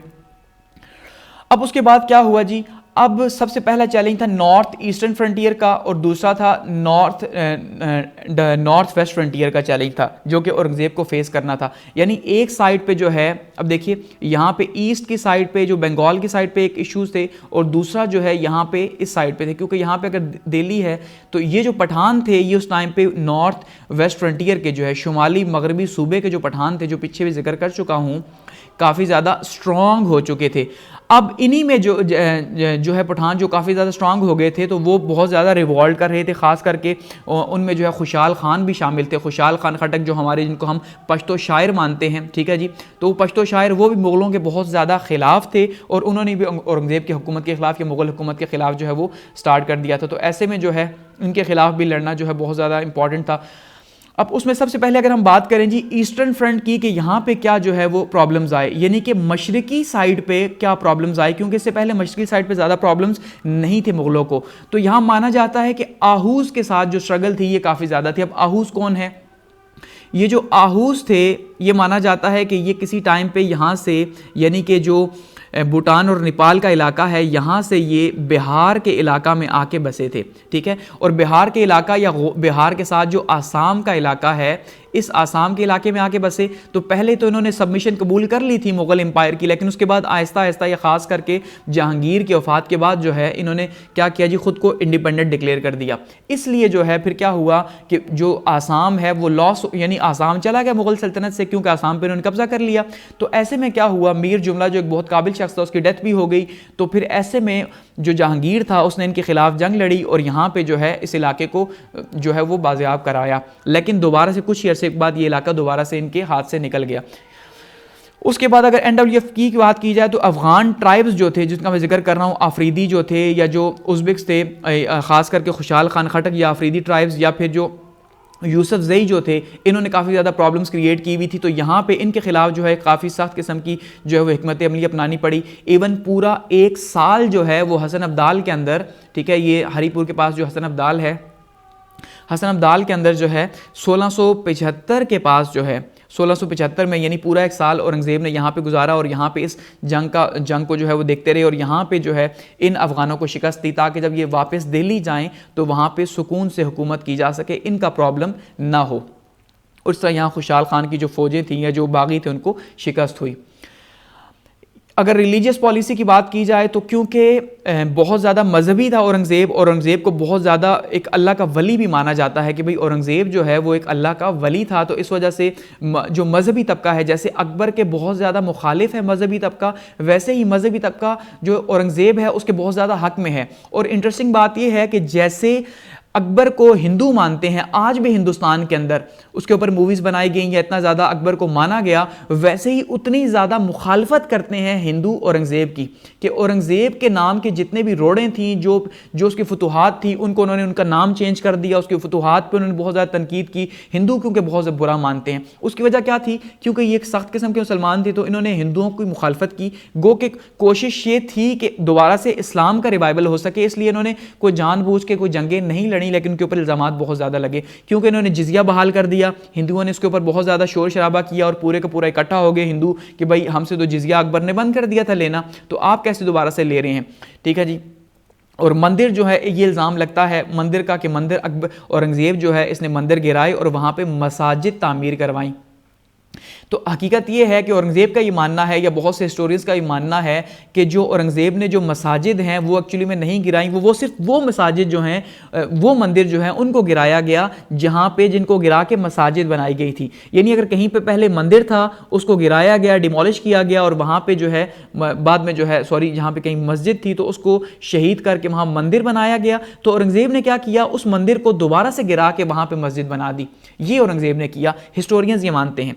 लेकिन जो हिंदू हैं वो ये मानते हैं, हिंदू हिस्टोरियंस खास करके, कि भाई ऐसा हरगिज़ नहीं, वहाँ पे मंदिर ही थे तो औरंगज़ेब ने मंदिरों को ही गिरा के वहाँ पे क्या किया जी, मसाजिद की तामीर करवाई। तो ये काफ़ी डिबेट जो है आज भी 2020 के अंदर भी हिंदुस्तान के अंदर मौजूद है और वो औरंगज़ेब से बहुत ज़्यादा नफरत करते हैं इस बात के ऊपर। इसी दौरान जो जट है वो भी जाग चुके थे अब, क्योंकि जाटों के अंदर भी जो है अब एक नेशनलाइजेशन पैदा हो चुकी थी कि भाई अब उन्हें भी जो है इनके खिलाफ जागना है। तो 1669 के अंदर जो है जटों ने जो है रिवॉल्ट स्टार्ट कर दिया और इनका जो लीडर था गोखला, इसने जो है एक रिवॉल्ट स्टार्ट किया और बहुत ज़्यादा तंग किए रखा और जो है गोरिल्ला टैक्टिक्स स्टार्ट कर दी, यानी कि मुसलमानों को तंग करने के लिए, मुग़ल हुक्मरानों को तंग करने के लिए। हिंदू जो है वो भी जो है अब जो है पहले से बेदार हो चुके थे, उनके अंदर भी बेदारी की लहर पैदा हो चुकी थी हिंदुओं के अंदर भी, तो अब वो भी इकट्ठे हो रहे थे। शिवाजी खास करके इनके जो एक बड़े लीडर थे जो है वो सामने आए थे और शिवाजी जो है उन्होंने फिर अच्छी खासी हुकूमत भी की और मुग़लों को बहुत ज़्यादा तंग भी किया। और इसी तरह से रिवॉल्ट भी किया सतनाब्स ने, और सिख रिवॉल्ट भी जो है उस टाइम पे सामने आया। यानी कि तमाम के तमाम वो लोग जो अकबर के ज़माने में जो है वो फॉलो कर रहे थे मुग़ल सल्तनत को, लेकिन अब वो अचानक से सारे के सारे जो है वो मुखालिफ हो गए और उन्होंने जो है आहिस्ता आहिस्ता उनके अंदर बेदारी पैदा हुई। तो वो क्या किया, उन्होंने औरंगज़ेब के ख़िलाफ़ खड़े हो गए। और इसकी सबसे बड़ी वजह क्या थी कि वो लोग जो गैर मुस्लिम थे, अब गैर मुस्लिम सारे के सारे क्यों इकट्ठे हुए, क्योंकि जो औरंगज़ेब था उसकी जो पॉलिसीज़ थी वो गैर मुस्लिम के लिए माना जाता है काफ़ी ज़्यादा सख्त किस्म की थी, इस वजह से जो है वो खड़े हुए। और गुरु गोबिंद सिंह जो है वो भी इसी तरह से सिखों को दोबारा से उन्होंने इकट्ठा किया, उन्होंने जो है वो बहुत ज़्यादा जो है तंग किया औरंगज़ेब को, उनकी हुकूमत को। तो काफ़ी ज़्यादा चैलेंजेस का सामना करना पड़ा। अब अगर राजपूत पॉलिसी की बात की जाए तो राजपूत मौजूद थे, जो औरंगज़ेब थी इनकी जो वज़ीर थे, ठीक है, वो वज़ीर राजपूत भी थे, लेकिन इसके बावजूद जो राजपूत थे वो इनके बहुत ज़्यादा ख़िलाफ़ हुए, उन्होंने बहुत ज़्यादा क्रिटिसिज्म किया। इवन राजपूत पॉलिसी के ऊपर भी बहुत ज़्यादा क्रिटिसिज्म किया जाता है औरंगज़ेब की कि भाई उन्होंने जो है वो क्या किया जी, मेवाड़ को जो है उन्होंने उसके ऊपर कब्ज़ा किया और हमला किया। हालांकि यहाँ पर माना जाता है कि गलतफहमी जो है वो पैदा हुई, जिसके नतीजे के तौर पर मेवाड़ की जो जंग है, ठीक है जी, ये जो मेवाड़ की जो जंग है ये मुसल्लत की गई औरंगज़ेब के ऊपर, ना कि औरंगज़ेब ने जानबूझ के ये जंग लड़ी, ठीक है, क्योंकि ये यहाँ पे काफ़ी ज़्यादा कोई ऐसे प्रॉब्लम्स पैदा हो गए थे, तो जिस वजह से फिर यहाँ पे जंग करनी पड़ी। अगर राजपूत वॉर की बात की जाए तो औरंगज़ेब के ऊपर जैसे मैंने कहा फोर्स की गई, तो उसके नतीजे के तौर पे राजपूत मुखालिफ हो गए। अब जब राजपूत मुखालिफ हुए तो राजपूतों की मुखालफत में फिर क्या हुआ कि सबसे ज़्यादा फ़ायदा किसको हुआ? सबसे ज़्यादा फ़ायदा हिंदुओं को हुआ और उनको हुआ जो कि मुग़लों के मुखालिफ थे। उसके बाद जी उदयपुर और चित्तौड़ जो है इनको भी जो है वो कैप्चर किया गया। अब ये भी जो है राजपूतों के ही थे, तो एक्चुअली में ये भी जो है वो मुखालिफ हुए। इसके अलावा जो अपना बेटा था औरंगज़ेब का, उसने भी जो है वो बगावत कर दी और उसने भी बहुत ज़्यादा फिर परेशान किए रखा। इसी तरह से जो मराठास थे, अब वो भी, उनकी भी राइज ऑफ मराठास के वो भी जो है आहिस्ता आहिस्ता शिवाजी की क़यादत में एक जगह इकट्ठे हुए और उनके अंदर भी जो है एक नई पावर आई है। सामने आपको पिक्चर नज़र आ रही है शिवाजी की, शिवाजी राव जिनको माना जाता है कि भाई ये जो है इन्होंने दोबारा से हिंदुओं को इकट्ठा किया मगरिब के अंदर यानी दक्कन के साथ, और उसके बाद जो है इन्होंने जो मुग़ल थे मुग़ल हुकूमत के ख़िलाफ़ खड़े हुए और एक नई हुकूमत की या हिंदू नेशनलिज़म की बुनियाद रखी। और हिंदू इसीलिए आज इनको अपना हीरो मानते हैं कि जैसे हम कहते हैं कि बाबर ने जो है वो मुग़ल एम्पायर की बुनियाद रखी 300 साल की, तो इसी तरह से जो मॉडर्न हिंदुस्तान था उसकी बुनियाद ये मानते हैं कि शिवाजी ने रखी। औरंगज़ेब या इनके ख़िलाफ़ लड़के, औरंगज़ेब के ख़िलाफ़ लड़के, औरंगज़ेब और शिवाजी आमने सामने हुए। और उसके बाद जो है जी शाइस्ता खान के ऊपर भी अटैक हुआ जो कि औरंगज़ेब का बहुत करीबी था, और सूरत को उसके बाद दोबारा सूरत जो इनके हाथ से चला गया था, औरंगज़ेब ने दोबारा से सूरत जो है उसको हासिल किया और एक ट्रीटी जो है वो 1665 के अंदर पुरानदेही की जो है वो साइन की गई दोनों के बीच में, और तब जो है जाके मामलात हासिल हुए। लेकिन उसके बाद जब ये जो शिवाजी हैं इनको अरेस्ट करके लाया गया मुग़ल दरबार के अंदर, ठीक है, और यहाँ पे इन्हें रखा गया। लेकिन उसके बाद क्या हुआ जी, शिवाजी यहाँ से गायब हो गए क्योंकि बहुत बड़े वॉरियर थे। तो शिवाजी क्या हुआ, आगरा से भाग गए और उसके बाद दोबारा उन्होंने जाके वहाँ पे जो है जी किंग शिवाजी का टाइटल अडॉप्ट किया, और उसके बाद किंग शिवाजी का टाइटल अडॉप्ट करके तो लोगों को अपने नीचे लाया और पूरे के पूरा जो है 1680 में उनकी डेथ हुई, लेकिन उससे पहले पूरे के पूरे एक कंपेन जो है मुग़लों के ख़िलाफ़ लॉन्च कर दी। अब यहाँ पे ये भी माना जाता है कि औरंगज़ेब की गलती ये हुई कि औरंगज़ेब ने जो दक्कन की पॉलिसी थी, क्योंकि दक्कन में औरंगज़ेब ने जो शिया रियासतें थीं उनके ख़िलाफ़ जो 27 साल गुजारे और उनको जो कमज़ोर किया, तो उसके नतीजे के तौर पे शिवाजी जो है वो स्ट्रांग हो गए। तो अगर औरंगज़ेब उस टाइम पे शिया रियासतों को मान लेता और हैदराबाद दक्कन जो है इस कैंपेन पे ना निकलता, तो ये रियासतें खुद जो है शिवाजी को देख लेती, क्योंकि वहाँ पे उनके लिए ज़्यादा आसान था जो कि औरंगज़ेब के लिए मुश्किल था। तो ये भी एक तनकीद की जाती है। ट्रेडिशनल पॉलिसी ही अपनाई। ट्रेडिशनल पॉलिसी क्या थी कि भाई हमने इनको भी अपने अंडर ही रखना है, मुग़ल एम्पायर के अंडर ही रखना है। लेकिन वो मुग़ल एम्पायर के अंडर आते थे कुछ टाइम के लिए, उसके बाद फिर चले जाते। और मज़े की बात यह है कि औरंगज़ेब जो है इससे पहले 2 बार जो है वो दक्कन का गवर्नर भी रह चुका था, तो इस वजह से औरंगज़ेब ज़्यादा जानता था, लेकिन उतना ही ज़्यादा इसने मार भी खाई। तो अर्ली ऑपरेशंस में क्या हुआ जी, गोलकंडा जो है उसको 1687 के अंदर जो है वो फतह कर लिया गया, गोलकंडा के ऊपर हुकूमत बनाई। अच्छा, मराठा वॉर जो है उनके नतीजे के तौर पर बहुत ज़्यादा नुकसान हुई। फिर 1707 में औरंगज़ेब की डेथ हो गई, तो दोबारा से ये पावर में आ गए और मराठा जो सरदार शिवाजी है उसका बेटा जो है उसने फिर आगे जो है पूरे की पूरे जो है सिलसिले को बढ़ाया। अच्छा, अगर बात की जाए कॉजेज ऑफ फेलियर की, तो मराठा नेशनलिज्म अब पैदा हो गया। अब इसमें आपने ये समझना है कि अब यहाँ पे ये लाजमी नहीं कि औरंगज़ेब की ही गलती हो। माना ये जाता है कि औरंगज़ेब ने जो 27 साल दक्कन में गुजारे, ये ख़ुद भी मानता है कि ये उसकी ज़िंदगी की गलती थी। लेकिन हकीकत क्या है? हकीकत ये है कि अब हर उरूज को एक ज़वाल है। अब अगर मुसलमानों ने या मुग़लों ने इतना हुकूमत कर ली थी, तो अब ज़ाहिर बात है दूसरी कौमों ने भी जो है वो उठना ही था। तो हिंदू नेशनलिज्म जो है या मराठा नेशनलिज्म जो है वो सामने आया और गुरिल्ला टैक्टिक्स के थ्रू इन्होंने बहुत ज़्यादा मुग़ल सल्तनत को तंग किया। गुरिल्ला टैक्टिक्स क्या होता है कि 50-60 लोग या 200-250 लोगों का एक जत्था है और उसने जाके कहीं ख़ास जगह पर अटैक किया, वहाँ लूट मार की वापस आ गया, फिर नई जगह अटैक किया, लूट मार की वापस आ गया। तो इसमें जो हुक्मरान है वो काफ़ी ज़्यादा परेशान होते हैं कि उन्हें पता नहीं होता। और यही काम जाटों ने भी जो है और सिखों ने भी यही काम पंजाब के अंदर जारी किया हुआ था। यानी अगर हम यूं सल्तनत को देखें तो इस साइड पे भी यही काम हो रहा था और इस साइड पे भी यही काम हो रहा था, और यहाँ पे भी तो काफ़ी ज़्यादा मुश्किलात थी औरंगज़ेब के लिए हर तरफ से। एक ग्रेटेस्ट रूलर माना जाता है इस्लामी लिहाज से। मैंने आपको जैसे कहा कि इसको बहुत ज़्यादा जो है माना जाता है कि इंसाफ पसंद था और ख़ुद जो है वो एक जज की हैसियत से एक बहुत ही पाक और साफ मुस्लिम था। यानी कि जब खुद औरंगज़ेब की वफ़ात हुई तो औरंगज़ेब ने ये कहा कि भाई जो मेरी टोपियाँ बेचने से जो पैसे हासिल हुए हैं या कुरान की खिताबत से, उससे आपने मेरा कफ़न जो है वो तैयार करना है, ना कि बादशाही पैसों से। क्योंकि माना जाता है कि औरंगज़ेब बादशाह होते हुए भी, ये बहुत बड़ी बात है, टोपियाँ सीकर, ठीक है जी, और साथ में कुरान की किताबत करके जो है वो पैसे कमाते थे। तो वो पैसे जो है अपने ज़ाती खर्च पे लगाते थे इतना, यानी कि और इसी वजह से मजहबी लोग, मैंने जैसे कहा कि औरंगज़ेब आलमगीर को बहुत ज़्यादा मानते हैं। फतावा आलमगीरी एक बहुत बड़ी बुक है, ठीक है जी, और वो बुक आज भी जो है फतवों के लिए इस्तेमाल होती है और माना जाता है कि वो औरंगज़ेब ने अपनी निगरानी के अंदर तैयार करवाई। तो ये वो 6 मुग़ल हुक्मरान थे जिन्होंने जो है वो हिंदुस्तान में मुग़ल हुकूमत को बहुत आगे लेकर गए और एक नाम पैदा किया मुग़ल हुकूमत का। और ये स्टार्ट हुए बाबर से, या बाबर के हिंदुस्तान पर कब्ज़े से स्टार्ट हुए। ठीक है, अब इसके बाद क्या हुआ जी, अगर बात करें हम डिक्लाइन ऑफ मुग़ल एम्पायर की, क्लोज करते हैं इसको, तो उसमें हमने देखा इसके बाद 9 रूलर्स जो है, 9 हुक्मरान जो है आए, मुग़ल हुक्मरान। पहले 6 आए और उसके बाद 9 आए। पहले 6 जो थे वो अगले 9 पे भारी थे, क्योंकि जो अगले 9 आए इनको कहा जाता है बहुत ही नाअहल थे। नाअहल होने की वजह से, क्योंकि नाअहल जानशीन होने की वजह से क्या हुआ कि ये सारे की सारी सल्तनत जो है ये ख़त्म हो गई और नतीजे के तौर पर ईस्ट इंडिया कंपनी जो है, ठीक है, जिसने वॉर ऑफ प्लासी में, यानी कि 1757 से जो वॉर ऑफ प्लासी से एक सिलसिला शुरू किया था, तो आहिस्ता आहिस्ता करते करते करते दिल्ली को फतह किया और पूरे हिंदुस्तान को फतह कर लिया 1857 तक। यानी 1857 तक इन 100 सालों में कंपनी ने अपनी हुकूमत चलाई। तो यहाँ पे जो रूल रहा मुग़लों का वो बराए नाम ही रहा, या मुग़ल सिर्फ जो उनके महल थे उन महलों के अंदर इनका रूल रहा। तो ये जो है इन्होंने काफ़ी ज़्यादा मुग़ल एम्पायर को नुकसान पहुँचाया, बजाय इसके उसे आगे लेके जाते, क्योंकि यहाँ पर मल्लाती साजिशें इस तरह की हुए। तो ये आखिरी मुग़ल हुक्मरान बहादुर शाह को आप देख लीजिए कि किस हालत में है बहादुर शाह ज़फ़र, के बहादुर शाह ज़फ़र को बाद में जो है वो ग्वालियर में कैद किया गया, तो इनके साथ जो है बर्मा भेज दिया गया इन्हें, तो कैद करके।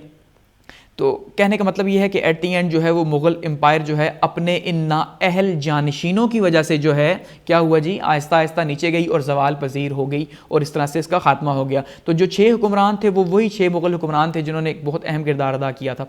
अब उसमें कॉजेज़ में अगर हम बात करें कि क्या वजूहात थी, तो उसमें देखिए एक तो वॉर ऑफ सक्सेशन थी, यानी कि एक का दूसरे के साथ झगड़ा, दूसरे का दूसरे के साथ। हमने देखा कि हर एक ने झगड़े किए अपने तख्त के हासिल करने के लिए।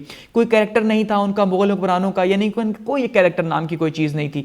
मनी शॉर्टेज, क्योंकि इतनी ज़्यादा जंगें लड़ी और खासकर 27 साल औरंगज़ेब ने जंग में लगा दिया, तो सारा पैसा तो पहले ही खाली हो चुका था। तो उस वजह से ईस्ट इंडिया कंपनी जो है वो बहुत ज़्यादा स्ट्रांग होकर आई। ये बहुत बड़ा मसला था। एडमिनिस्ट्रेशन बहुत ज़्यादा वीक थी और मराठास जो है वो बहुत ज़्यादा अब पावर में आ चुके थे और जाट्स बहुत ज़्यादा पावर में आ चुके थे। तो ये कुछ रीजंस थे मुग़ल एम्पायर की डिक्लाइन के।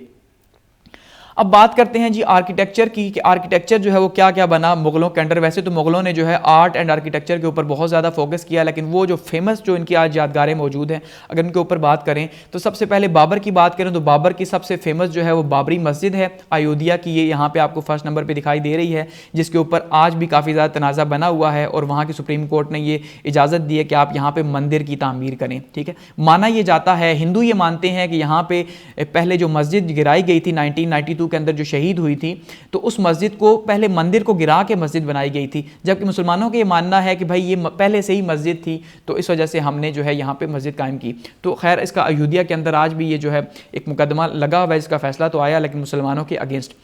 उसके बाद हुमायूं जो है, अगर उसकी बात की जाए तो हुमायूं को माना जाता है कि लकड़ी से बनी हुई चीज़ें जो है काफ़ी ज़्यादा मुतासिर करती थी, इसीलिए उसने कसरे रवां जो है फ्लोटिंग एक पैलेस जो है बना दिया। इसी तरह से बाज़ार रवां फ्लोटिंग बाज़ार बना दिया और बाग रवां एक फ्लोटिंग गार्डन बना दिया। यानी कि तीनों चीज़ें ऐसी जो पानी के ऊपर बनाई गई, लकड़ी के साथ, यानी कश्ती के अंदर बनाई गई थी। सिंपल आप समझ लीजिए। फिर अगर शेरशाह की बात की जाए तो रोहतास फोर्ट जो जेहलम के अंदर मौजूद है, ठीक है, ये आपको यहाँ पे नज़र आ रहा है। तो ये शेरशाह ने जो है रोहतास का किला जो है वो बनवाया था गखड़ों से, उसके लिए हिफाजत के लिए। बात की जाए अकबर की तो अकबर ने फतेहपुर सिकरी बना दिया। फतेहपुर सिकरी पूरे का पूरा जो है इसको डिज़ाइन ही फतेहपुर सिकरी जो है वो अकबर ने किया, ठीक है, सलीम चिश्ती की अकीदत में। उसके बाद बुलंद दरवाज़ा बनाया। ये जो सामने आपको यहाँ पे नज़र आ रहा है ये बुलंद दरवाज़ा है जो फतेहपुर सिकरी के अंदर जो है वो बनवाया गया। उसके बाद अगर बात की जाए जी तो जामिया मस्जिद जो है फतेहपुर सिकरी की बनाई गई। उसके बाद श्राइन जो है मकबरा एक बनाया गया शेख चिश्ती का। ये आपको यहाँ पे जो नज़र आ रहा है ये शेख चिश्ती का मकबरा है जो कि बनाया गया, जो अकबर ने बनाया। और पैलेस ऑफ जोधा भाई, ये यहाँ पे आपको नज़र आ रहा है, ये पैलेस ऑफ जोधा भाई है। जोधा भाई जो उसकी प्यारी बीवी थी अकबर की, उसके लिए जो है ये मकबरा बनाया गया। उसके बाद बात करते हैं जी जहांगीर और नूरजहान की। तो नूरजहान ने ही बनवाया, जहांगीर ने क्या बनवाया, शालीमार बाग लाहौर में बनाया, ठीक है जी, ये आपको यहाँ पे नज़र आ रहा है, ये शालीमार बाग जो है बनाया गया। वज़ीर बाग कश्मीर के अंदर बनाया गया और नूरजहान का जो टॉम्ब है ये जहांगीर का जो है यहाँ पे लाहौर के अंदर ये बनाया गया। उसके बाद बात करें अगर शाहजहां की, तो शाहजहां को तो कहा ही जाता है बादशाह इमारात का बादशाह कहा जाता है, क्योंकि बहुत ज़्यादा इमारतें जो हैं वो शाहजहां ने बनवाई, और ख़ास करके जो शाहजहां की जो शोहरत थी वो ताज महल की वजह से बहुत ज़्यादा हुई, जो अपनी बीवी मुमताज़ महल की याद में बनाई गई। तो मोती मस्जिद जो है पर्ल मास्क बनाई गई, ये आपको यहाँ पहले नंबर पर मोती मस्जिद नज़र आ रही है आगरा के अंदर, जो कि शाहजहां ने बनवाई। दीवान आम, दीवान ख़ास, दौलत खाना ख़ास बनाया, शीश महल बनवाया, ये यहाँ पे ये शीश महल आपको दिखाई दे रहा है, ठीक है जी। ये पूरे का पूरा शीशों का डिज़ाइन किया हुआ है, जिसके अंदर लगे हुए हैं आईने वगैरह जो लगे हुए हैं, रिफ्लेक्शंस जहाँ से होती है। अच्छा, मुसम्मम बुर्ज बनाया और लाल किला बनाया, ये जो है ये मुसम्मम बुर्ज है, यहाँ पे आपको जो नज़र आ रहा है इस जगह पे, ठीक है।